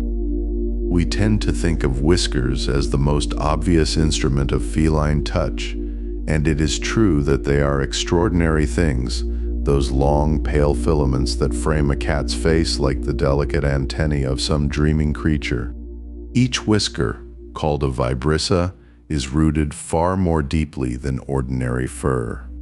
It sits embedded in a follicle rich with nerve endings, a small, dense cluster of sensation that can detect the most subtle displacement of air. When a whisker bends, even slightly, even in response to the barely there movement of a moth passing a few inches away, that bending is translated immediately into information. Not a general impression, but something specific: direction, distance, the rough shape of what is near. Cats whose vision is blurred in low light, which is to say almost every cat moving through its preferred hours of dusk and midnight, navigate partly through this whisker world, feeling the shape of the dark. But here is something that often surprises people, and it is one of those quiet facts that arrives gently and then expands the longer you sit with it. Whiskers are not only on the muzzle. They are not only those long, elegant lines that radiate outward from beside the nose. A cat carries whiskers in several places across its body, a smaller cluster above each eye, where they function almost like eyelashes might if eyelashes were sentient, flinching the eye shut when something approaches too quickly, too closely. There are whiskers on the chin as well, shorter and less noticed but present, feeling for things below and near. And then, perhaps strangest of all, there are whiskers on the backs of the front legs, just above where the paw begins. These are called carpal whiskers, and they face downward toward the earth. And when a cat catches something, when those quick and careful paws close around prey or a toy or a crinkled piece of paper, the carpal whiskers help the cat feel exactly what it is holding. They are tactile eyes for the hands. They read the texture and the movement and the aliveness of whatever the paws have found. Think about that for a moment, drifting gently as you are. A cat walking through tall grass at the edge of dusk, its muzzle whiskers reading the air ahead, its eye whiskers alert to every passing branch, its chin whiskers brushing lightly over the ground, and at its wrists, those small, quiet carpal whiskers trailing just above the earth, feeling the world from yet another angle. The cat is not moving through space so much as it is reading it, the way a hand moves across a page of raised letters, finding meaning in every texture.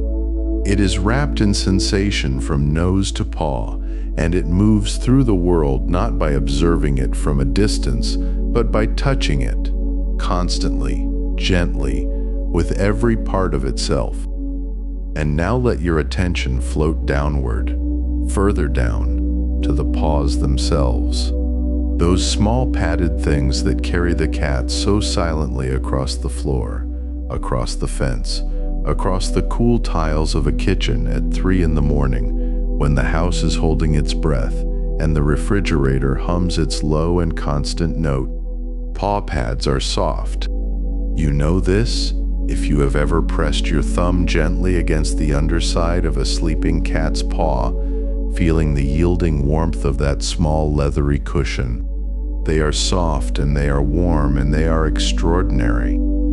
Beneath the surface of those pads, embedded in the tissue like tiny listening posts, are sensory receptors called Meissner's corpuscles. The name sounds like something from a dream, doesn't it? Meissner's corpuscles, like small luminous things floating in the deep, and in a way that is almost what they are. These receptors are specialized for detecting light touch and, crucially, vibration. Not dramatic vibration, not the shuddering of a truck passing outside or a door being slammed. Subtle vibration. The kind that moves through the earth in waves too small and too quiet for human feet to register at all. The kind made by a mouse moving through a burrow beneath the garden. The kind made by a bird hopping across the dry autumn ground 20 feet away. The kind that travels outward from any living, moving thing that touches the earth. A cat can feel the vibrations of prey moving through the ground before it can hear them. Before the ears swivel and locate the sound, before the eyes narrow and fix on movement, the paws already know there is something living nearby, says the earth, speaking in its lowest and most ancient frequency, and the cat receives the message through those sensitive pads, through the Meissner's corpuscles doing their quiet work. And somewhere in the branching pathways of the nervous system, a picture begins to assemble itself from pure sensation. Not a visual picture yet, not a sound, just a trembling, a subtle shift in the texture of the ground, a signature that the body recognizes as something that matters. This is not mystical. It is physics, it is biology, it is the elegant and patient work of evolution, finding a solution over thousands and thousands of generations of cats learning to hunt and survive in the dark. But knowing that it is physics does not make it any less wonderful. If anything, it deepens the wonder. The way understanding how a rainbow forms does not diminish the moment of seeing one. The cat standing very still at the edge of the garden, paws pressed flat against the cool earth. Not yet crouching, not yet committed to anything. That cat is listening with its feet. It is reading a story told entirely in trembling. And there is more to pause than sensing the world outside. There is also what happens inside. What paws remember.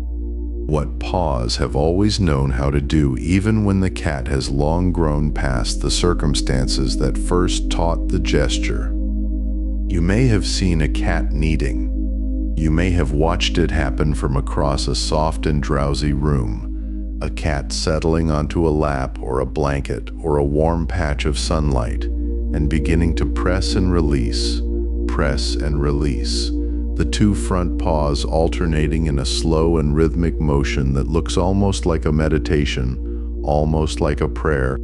The motion is sometimes called making biscuits, which is such a tender name, such a gentle and domestic name for something that contains within it the whole weight of a creature's earliest experience of the world.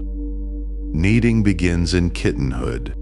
Newborn kittens, blind and barely arrived in the world, press their paws against their mother's belly to stimulate the flow of milk. It is one of the first purposeful things a body does. This rhythmic pressing, this asking, this reaching for warmth and nourishment through the most direct and wordless possible means. And the gesture rooted in that first warmth, wired into the earliest neural patterns of comfort and safety, never fully leaves. It becomes associated with the feeling of being cared for, of being at rest, of being in the exact right place. So when a grown cat needs a blanket or a sleeping human stomach, it is not confused about where it is. It is not mistaking the blanket for its mother. It is doing something more tender than that, and more complex.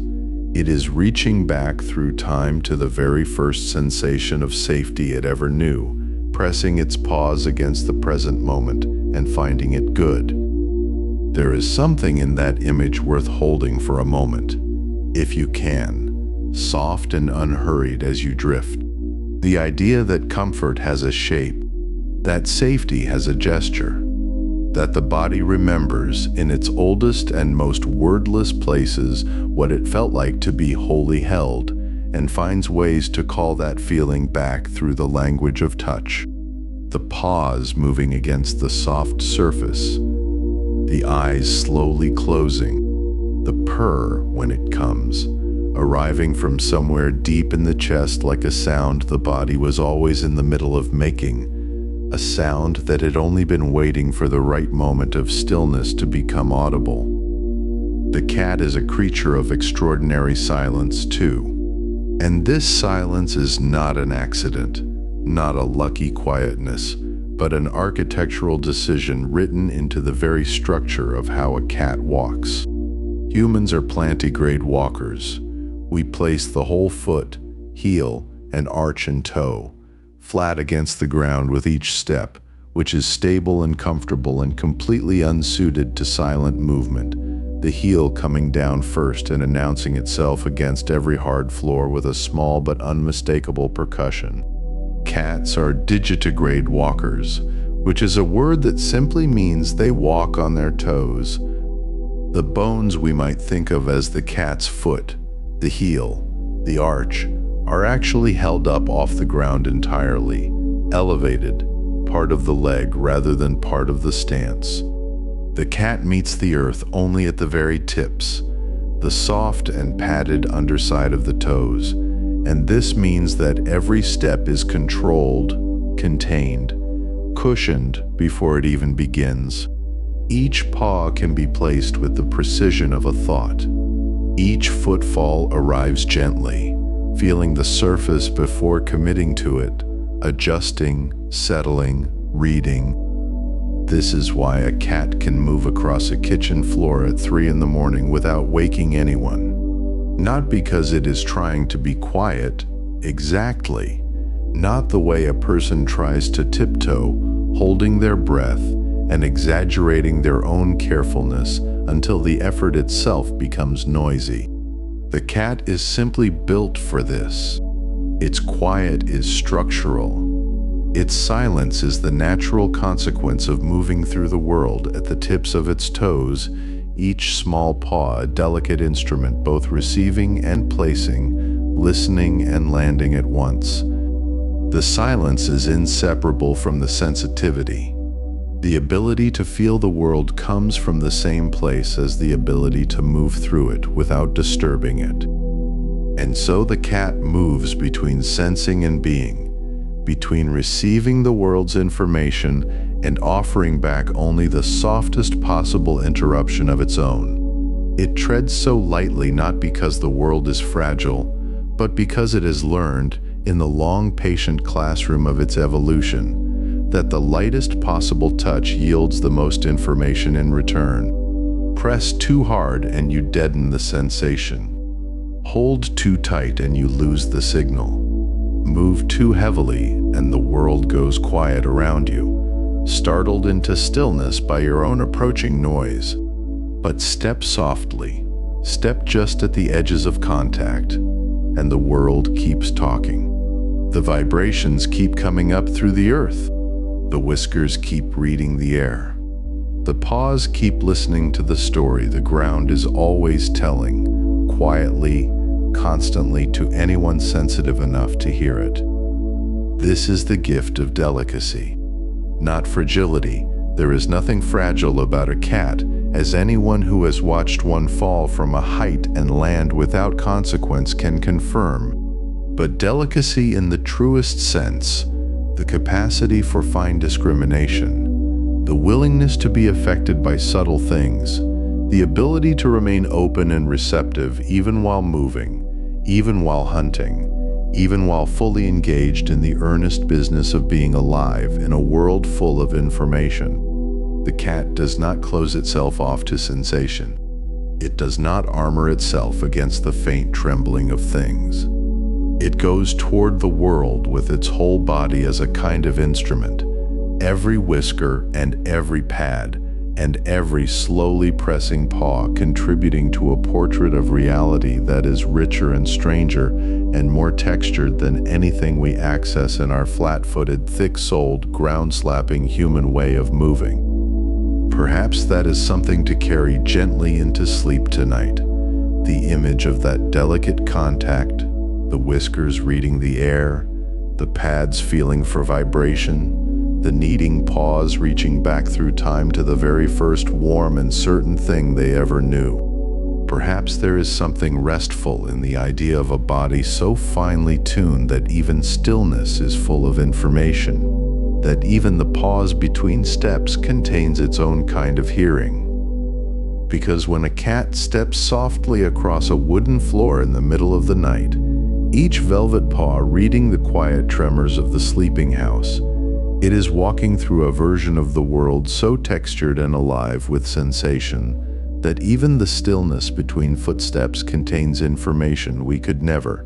When a cat steps softly across a wooden floor in the middle of the night, each velvet paw reading the quiet tremors of the sleeping house, it is walking through a version of the world so textured and alive with sensation that even the stillness between footsteps contains information we could never fully translate into human understanding. And yet, for all that a cat perceives in the physical world, all those invisible frequencies and phantom trembling and the secret architecture of scent, there is another dimension to their existence that is perhaps even more quietly astonishing. It is a dimension not of sensation, but of feeling, not of perception, but of connection. Because cats, those famously independent and inscrutable creatures, are deeply, tenderly, and scientifically demonstrably bonded to the people they live with. And understanding this, really sitting with it on a slow and sleepy evening, changes the way you see everything about them. There is a study, careful and gentle in its design, in which researchers brought cats and their owners into an unfamiliar room and observed what happened when the owner left and then returned. What they were looking for were the patterns that developmental psychologists call attachment behaviors, the same behaviors they observe in human infants and in dogs when separated from their primary caregivers.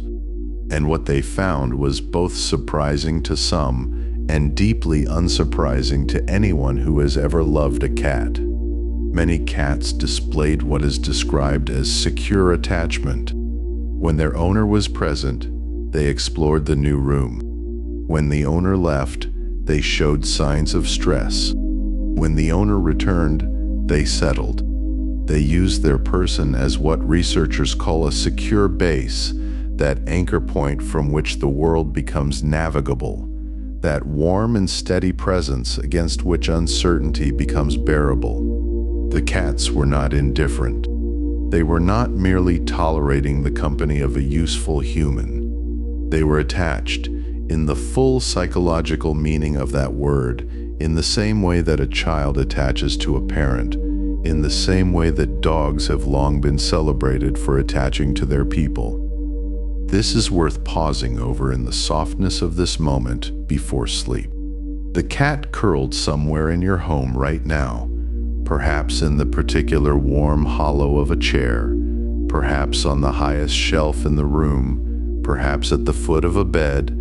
That cat has formed a relationship with you that mirrors one of the most fundamental bonds in all of mammalian life. Not because they need you for survival alone, not merely because you hold the tin opener and know where the dry food is kept, but because something deeper than utility has taken place between you. Something that researchers, if pressed for a word, might reluctantly call love. And then there is the matter of memory, which is its own small marvel. Cats have a short-term memory that lasts approximately 16 hours, a span that is significantly longer than many other animals, and that allows them to hold experiences, encounters, and emotional events in a kind of living present that stretches well beyond the moment. What this means in the softest and most practical terms is that your cat remembers you. Not just in the way that a well-trained animal recognizes a cue, but in the way that a being with a genuine interior life holds on to things that matter. They remember the last time you sat with them. They remember the warmth of the particular afternoon when the light came through the window at just that angle and you were sitting quietly nearby and the world felt, for a little while, like exactly what it should be. They carry these impressions forward into the next hour and the next, And over time, those memories layer themselves like sediment into something that becomes, gradually and without ceremony, a relationship. There is something extraordinarily peaceful about this, the idea that your cat, in their quiet and self-contained way, is holding on to you. Not loudly, not demonstrably, but steadily, and in their own manner, in the way that cats hold on to most things, with patience and with privacy, and with a kind of unannounced faithfulness. And then there is something that might feel even more intimate, even more remarkable in its quiet way. Researchers have observed that when you call your cat's name, when your voice enters the air and carries that familiar shape toward them, your cat knows it is you. Studies have confirmed this with careful attention and scientific rigor. Cats recognize the voice of their owner distinctly from the voices of strangers. The neural response is there. The recognition is real. But here is the part that is so entirely characteristically, beautifully cat. They choose whether or not to respond. The ear may rotate very slightly, like a small satellite dish reorienting itself toward a signal. The tail tip may lift, just a fraction, betraying an interest the rest of the body is not yet prepared to acknowledge.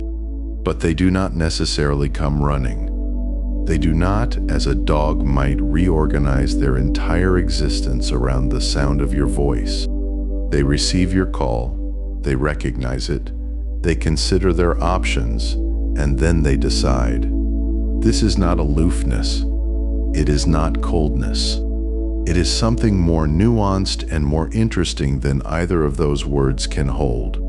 It is autonomy, deliberate, considered, active. When a cat comes to you, it is a choice. And that, when you think about it slowly and softly in the way that thoughts expand just before sleep, makes every time they come to you mean something more.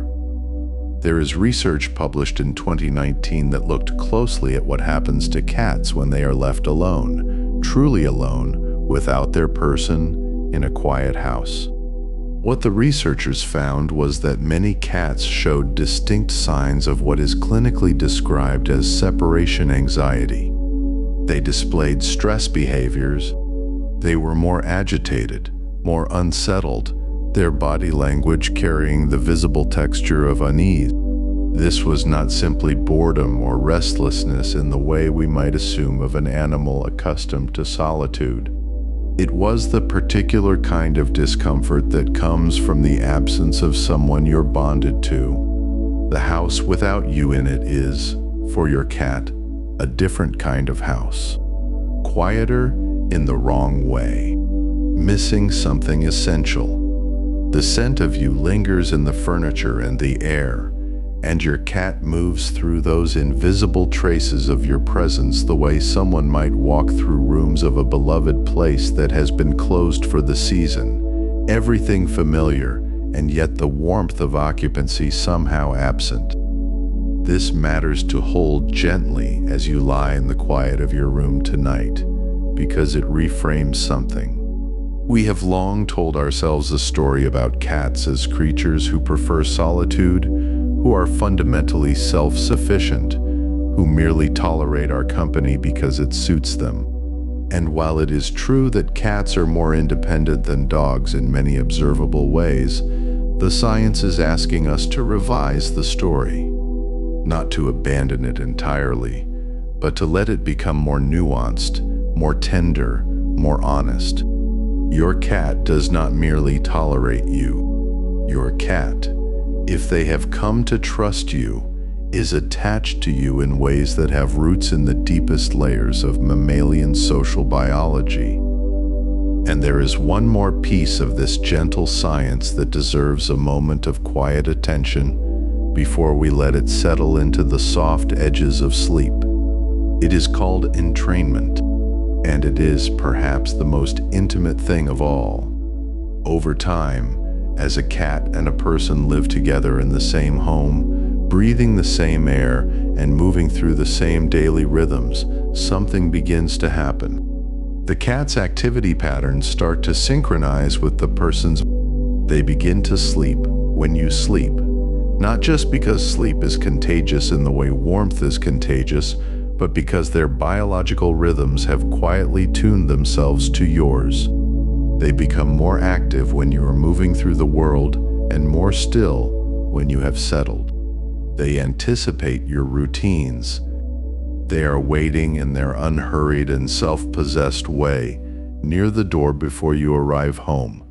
Not because they have heard your footsteps on the stairs, though they almost certainly have, but because their internal sense of time has become calibrated to your schedule in some deep and wordless way.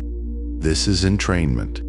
This is two creatures becoming, over months and years, gently synchronized, like two clocks placed side by side that begin without any instruction to keep the same quiet time.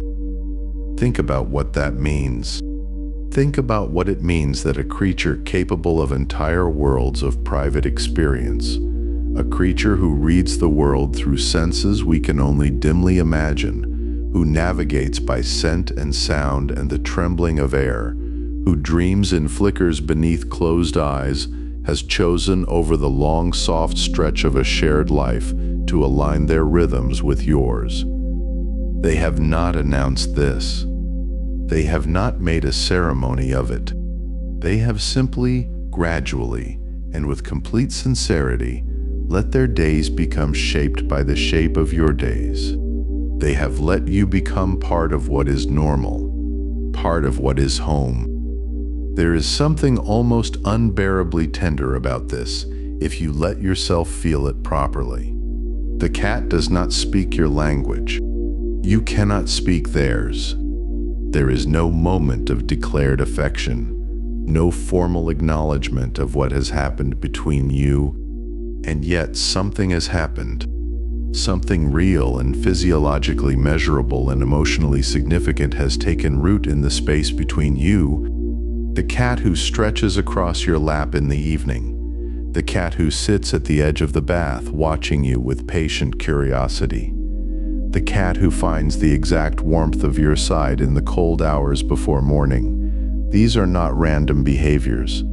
They are the accumulated expressions of a relationship that has been forming quietly since the first time they decided you could be trusted.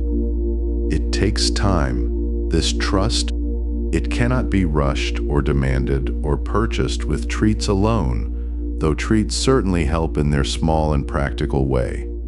It arrives in the manner of most things that matter, slowly, without announcement, through the accumulation of ordinary moments. The mornings when you move gently through the kitchen and let them be. The evenings when you sat in stillness and gave them the freedom not to come to you, and they came anyway. The nights when you were still and warm and undemanding, and they chose, of their own considered will, to be close. Each of these moments adds to something, deposits itself into some interior account that the cat keeps in their own way, in the language of scent and proximity and felt safety, and over time the balance in that account becomes something you might, if you were being very careful with your words, call love. And so we find ourselves here, in this warm and drowsy space, considering not just the sensory life of the cat or the biological machinery of their extraordinary bodies, but the interior life, the felt life, the relational life of a creature who has been living beside humanity for thousands of years and who remains still so genuinely themselves, so unreduced by domestication, so fully occupying their own experience. There is something that feels almost sacred about that. To share a home with a creature who is completely and uncompromisingly itself, and to find that within that completeness, they have made room for you. The researchers continue their careful, respectful work. They design their studies gently, they observe without disturbing, and what they keep finding, study after study, is the same quiet truth that cat owners have always felt in their less scientific moments, in the early morning when a warm weight settles against their legs, in the evening when a head presses briefly against a hand, which is that these relationships are real. They are reciprocal. They are measurable in the language of hormones and behavioral patterns and neural responses, and they are, by any honest reckoning, beautiful. The house at night holds all of this invisible architecture, these attachments and memories and synchronized rhythms, these 16-hour moments of remembered warmth, these deliberate choices to come when called, these small physiological signs of having missed someone. The cat moving through the darkened rooms carries all of this with them, in their body and in whatever constitutes for a cat the interior life. They are not merely an animal going about their night. They are a being embedded in relationship, navigating a world that has been made warmer and more navigable by your presence in it. And that perhaps is the most restful thought of all to carry into sleep. That you have, without necessarily meaning to, become someone's secure base, someone's anchor point, the voice that is recognized before it has finished speaking the name, the rhythm by which another creature sets their days, the warmth that, when absent, makes the house feel different in a way that studies now can name. The bond between a person and their cat grows slowly, like something that does not announce itself, but simply deepens over months and years of shared mornings and quiet evenings, until the cat has memorized the particular rhythm of your footsteps, and you have learned without ever being taught exactly what it means when they look at you with those slow and softly closing eyes, and you understand in the wordless way that living with an animal teaches you that something has passed between you that cannot quite be named, but is no less real for the lack of a name. And perhaps it is in those quiet moments of looking, of truly seeing a cat curled in the afternoon light, that you begin to notice something you had always taken for granted but never truly wondered about.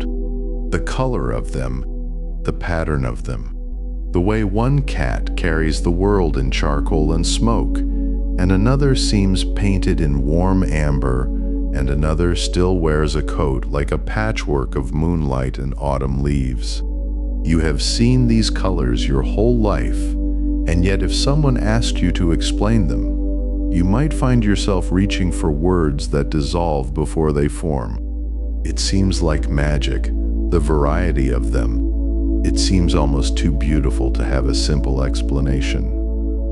But beauty and simplicity are not opposites, and the science of cat coloration is perhaps one of the most quietly extraordinary stories in all of genetics.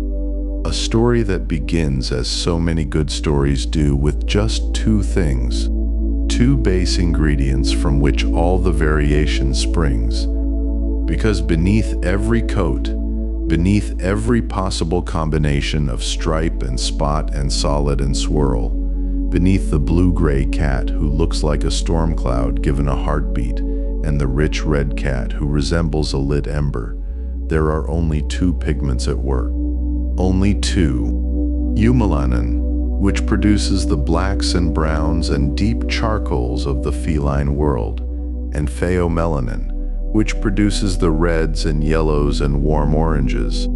That is all. Every coat a cat has ever worn, in all the centuries since the first small wildcats watched the first fires from a careful distance, has been painted using just these two colors, mixed and modified and diluted and distributed in ways that generate a near infinite range of outcomes from an almost impossibly simple palette. It is a little like learning that all the music ever written uses the same 12 notes. The building blocks are modest. The complexity that emerges from them is boundless. And when you lie very still and let this idea settle over you, there is something deeply restful in it. The idea that so much beauty comes from so little, that nature does not need excess to achieve wonder.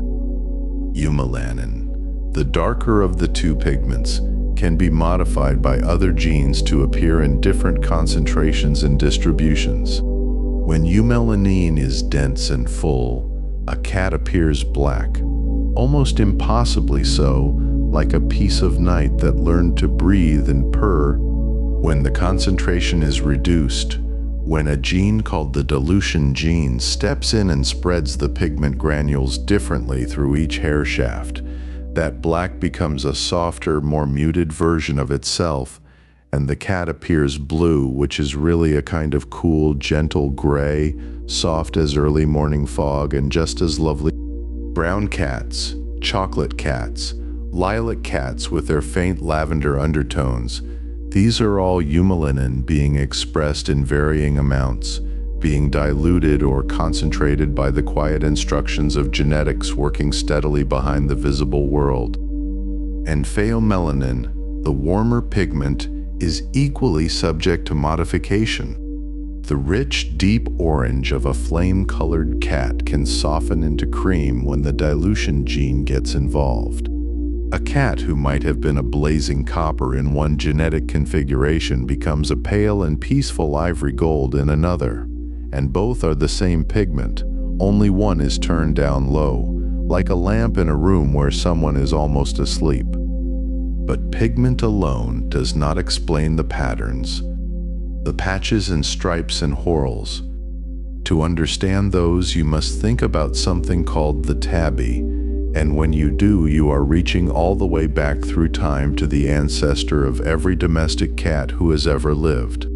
Because the tabby pattern, with its characteristic stripes or swirls or spots, is believed to be the original marking of the wild cat from which all domestic cats descended. It is the oldest coat, the first coat, the pattern that helped small predators dissolve into grass and shadows and the dappled light of ancient forests. When you see a tabby cat, you are seeing something that has been preserved across millennia, a memory written in fur, a design so functional and so elegant that evolution kept it through every subsequent change and divergence. There are several variations of the tabby pattern, each produced by different genetic combinations. The mackerel tabby, with its parallel stripes running like fishbones down the sides, is thought to be closest to the original wildcat marking. The classic tabby, sometimes called the blotched tabby, carries swirled marble-like patterns that loop and spiral across the flanks in great dramatic whorls.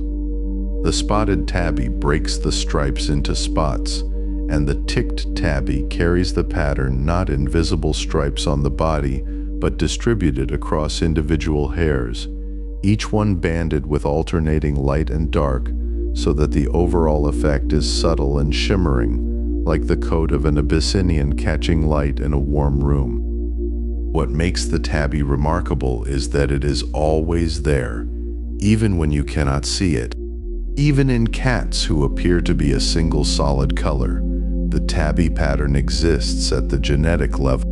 In some lights, in kittens especially, you can sometimes glimpse ghost tabby markings beneath what will become a solid adult coat, faint shadows of stripes or whorls that fade as the cat matures, like a message written in water. The tabby is the blueprint beneath the blueprint, the original drawing that later coats are sometimes painted over, but never quite erase. Now, if you are the kind of person who has ever noticed that most orange cats seem to be male, you have stumbled, without knowing it, onto one of the loveliest intersections of genetics and observation that exists in the everyday world. The gene responsible for the orange coat in cats is carried on the X chromosome. And because female cats have two X chromosomes while male cats have one X and one Y, the inheritance of orange coloration follows a pattern that produces a quiet and persistent asymmetry between the sexes. A male cat only needs to inherit the orange gene on his single X chromosome to display an orange coat. It is a simple thing for him. One chromosome, one instruction, one warm flame-colored outcome. But a female cat carrying two X chromosomes would need to inherit the orange gene on both of them to become fully orange. If she inherits it on only one, something much more interesting happens instead. She becomes a mosaic. This is the secret of the tortoiseshell and the calico. In a female cat who carries orange on one X chromosome and non-orange on the other, the body makes a remarkable decision early in development. In each individual cell, one of the two X chromosomes is randomly switched off and silenced, a process called X inactivation. From that point forward, different patches of skin and fur follow different instructions, some following the orange gene, some following the non-orange gene, and the result is a coat that is literally a living map of cellular decision-making, a patchwork of colors that reflects which chromosome was silenced where, determined by something so small and so early in life that it feels almost like a whisper becoming a work of art. This is why calico and tortoiseshell cats are almost always female. To carry both orange and black in the same coat, you need two X chromosomes, one carrying the orange gene and one carrying its alternative. Males with their single X can almost never achieve this. The rare exceptions, male tortoiseshells and calicos, exist only because of unusual chromosomal configurations, cats carrying XXY chromosomes in a condition analogous to Klinefelter syndrome in humans. They are extraordinary animals, genetically speaking, and they are nearly always sterile because their genetic situation is so unusual that reproduction becomes nearly impossible. When you encounter a male tortoiseshell, you're looking at something that genetics suggests should barely exist at all. There is something quietly moving about this if you let yourself sit with it. The patchwork coats of tortoiseshells and calicos are not accidents or artistic whims. They are the direct physical expression of a cellular process happening in miniature across millions of tiny decisions made before the cat was even fully formed. Every boundary between an orange patch and a black one is where two populations of cells meet, each group following a different silenced chromosome, each producing different pigment, and together they compose something that no human artist could have deliberately designed, something that randomness made more beautiful than intention might have. White cats carry their own mysteries, wrapped in that clean and quiet absence of pigment. A dominant white gene in cats does not simply prevent color from forming in the coat. It silences the cells responsible for producing pigment before they migrate to where they are needed, including, in some cases, to the inner ear. The inner ear relies on certain pigment-producing cells for the development of structures that enable hearing, and when those cells never arrive, those structures never form correctly. This is why white cats with two blue eyes have a high likelihood of being deaf. Not all of them, because genetics is never so simple as a single outcome, but the correlation is strong enough and consistent enough to be one of the most well-documented examples of a genetic trait having seemingly unrelated effects on the body. A white cat with one blue eye and one eye of another color occupies a fascinating middle ground. They are often deaf on the side of the blue eye and hearing on the other, the asymmetry of their hearing reflecting the asymmetry of whatever cellular signals arrived or failed to arrive on each side of the developing head. It is, when you consider it slowly in the dark and the quiet, one of the most extraordinary examples of how deeply interconnected the threads of development truly are. Color and hearing, linked not by any obvious logic, but by the shared cellular origin of two systems that grow near each other in the very earliest stages of life. The blue eyes of white cats are themselves the result of absence. Not the blue of sky reflected in deep water, not the blue produced by a pigment that exists and can be named. The iris of a blue-eyed cat has very little or no melanin in its front layers, and the color you see is the result of light scattering through unpigmented tissue, a phenomenon called Rayleigh scattering, the same physics that makes the sky blue above you on a clear day. When you look into the blue eyes of a white cat, you are seeing not a color, but a quality of light, not pigment, but the absence of it, a window rather than a wall. And then there are cats whose eyes shift color in different lights, whose coats show subtle shading at the tips of hairs that deepens toward the roots, whose fur appears one color at noon and another at dusk. These are the effects of banding and tipping, of pigment distributed not evenly through each hair, but deposited in graduated amounts, more here and less there, so that a single hair contains a gradient, a tiny spectrum of a single color shifting from dark to light across its length. Cats with heavily tipped coats seem to glow from within, the pale roots showing through the darker tips like light coming up through deep water, or like the particular quality of winter mornings when the world is frozen and still, and the light comes in low and pale and everything it touches seems to hold both shadow and brightness at once. Every one of these effects, every swirl and stripe and patch of color written across a sleeping cat's coat, is a kind of ancient manuscript, sentences composed in the slow language of genetics, chapters opened and closed across 10,000 years of wild coasts and warm hearths. A story told not in words but in the softest gradients of amber and shadow and white. The way winter light falls across a windowsill just before the world goes entirely still.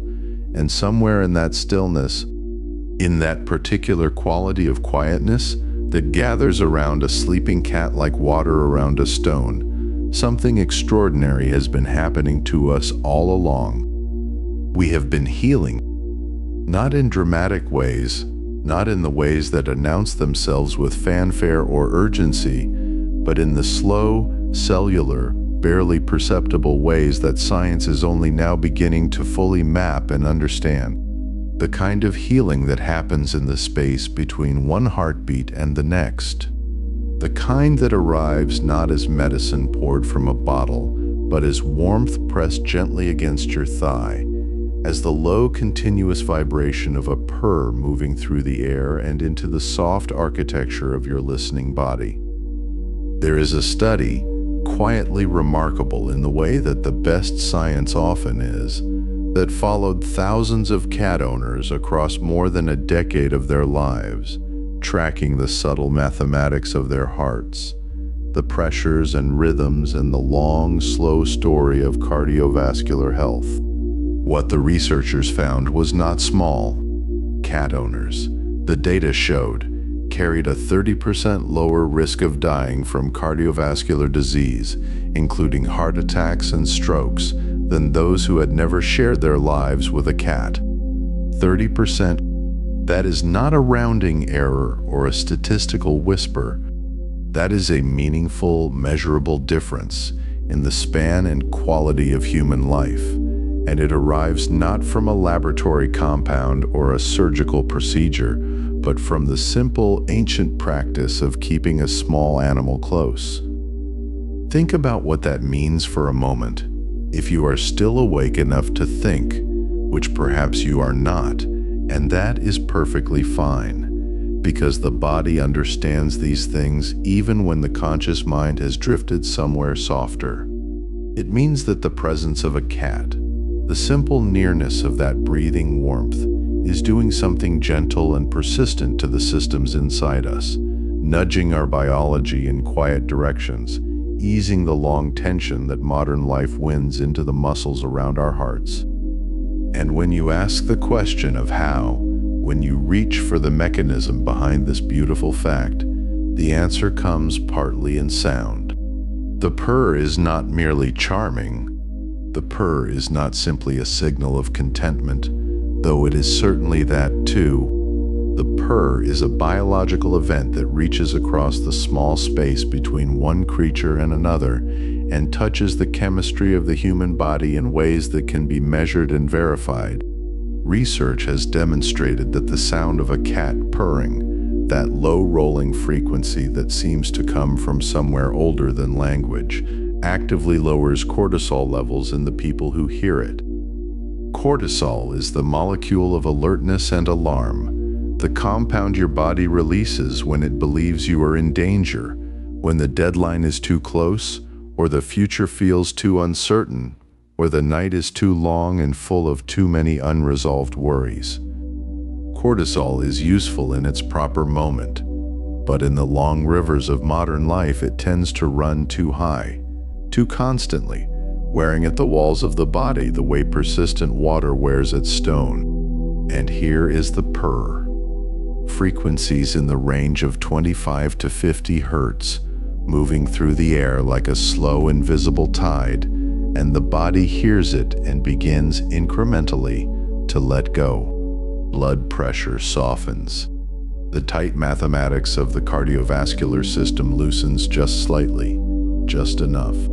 The purr is a kind of acoustic medicine, delivered freely, without prescription, in the language of vibration and warmth. There is something here that feels almost ceremonial, as though the cat has always known what it was doing when it settled beside you in the evening and began to vibrate with that low contentment. As though this was always part of the arrangement, not one side giving and one side receiving, but something more mutual and more beautiful than that. Because the exchange, it turns out, runs in both directions. When you reach out and stroke a cat, something happens inside you that is not merely pleasant, but biochemically significant. Oxytocin is released, that deep old molecule that evolution discovered long before human beings arrived, and that serves as the body's language for connection, for trust, for the warmth that passes between creatures who matter to each other. Your body speaks it when you hold someone you love. It moves through you when you feel genuinely safe.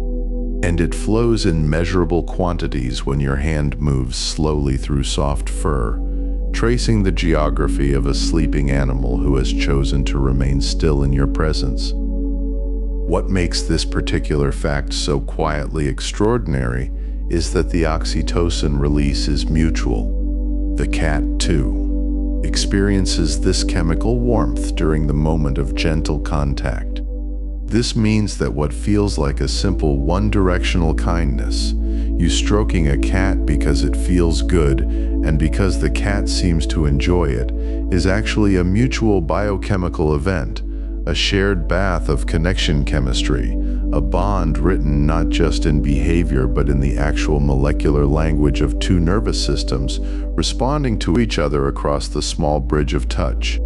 The cat is not merely tolerating your affection. The cat is, in its own quiet way, experiencing something that its biology registers as connection, as belonging, as the particular safety of being with something familiar and trusted.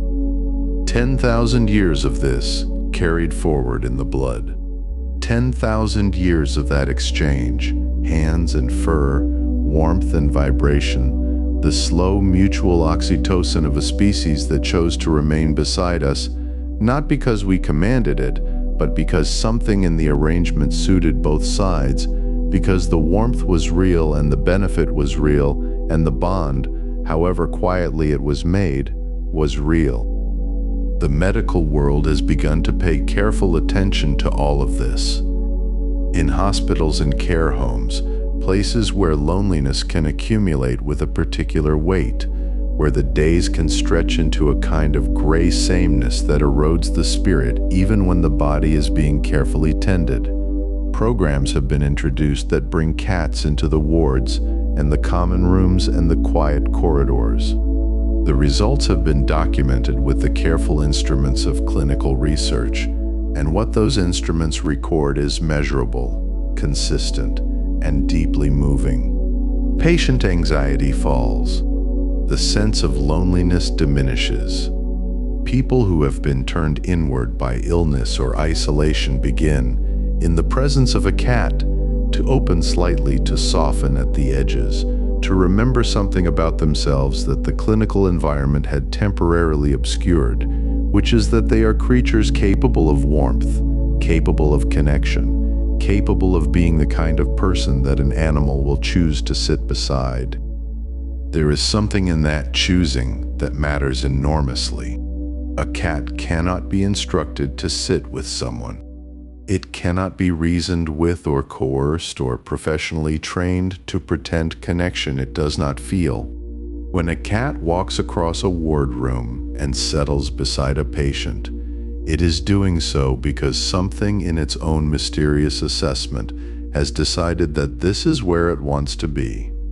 For the patient receiving that small, unhurried choice, there is a recognition that moves beneath language, a sense of being seen and selected by something that had no obligation to pay them any attention at all.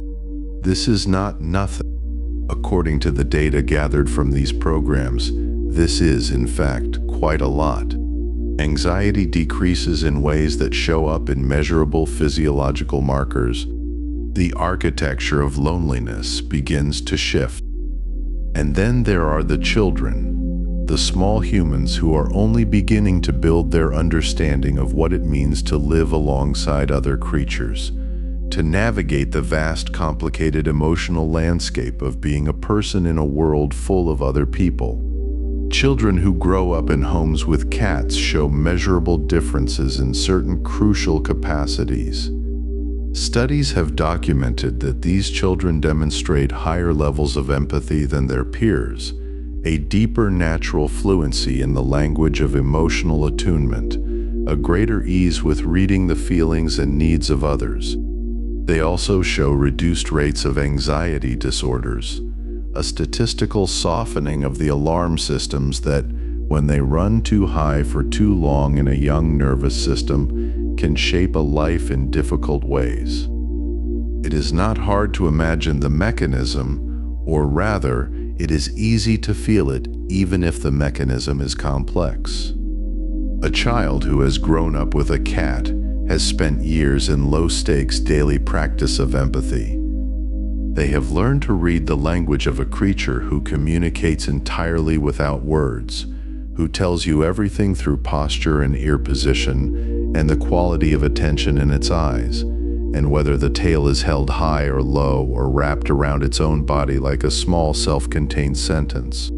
A child who has learned to read a cat has been developing, without knowing it, the same neural pathways that will eventually allow them to read other people, to notice the subtle grammar of someone else's inner weather, to respond with care rather than with reflexive self-protection. The cat has been, in its patient daily way, teaching. And perhaps this is what it has always been beneath all the mythology and all the history and all the long story of cats moving from the wild margins into the warm centers of human life. Perhaps this is what was always being offered, not just pest control or companionship, or the aesthetic pleasure of watching something beautiful move through a sunlit room, but something quieter and more essential. A continuous, unhurried lesson in how to be present, in how to rest, in how to sit with another living thing and ask nothing of the moment except that it continue. A cat does not worry about what has not yet happened. It does not rehearse old griefs or calculate future uncertainties. It inhabits the specific warmth of the specific moment with a totality that human beings with our large and complicated minds tend to find genuinely difficult. And yet, in the presence of a cat, something in us remembers how, something in our own nervous system, perhaps prompted by the cortisol falling and the oxytocin rising and the blood pressure easing and all the quiet biological diplomacy that a cat conducts simply by existing nearby, begins to approximate that quality of presence. Not perfectly. We are not cats. Our minds will always be furnished with more furniture than theirs, more clocks and calendars and lists of unfinished things. But in the presence of a purring cat, we come closer to stillness than we often manage alone, and closer, perhaps, is enough.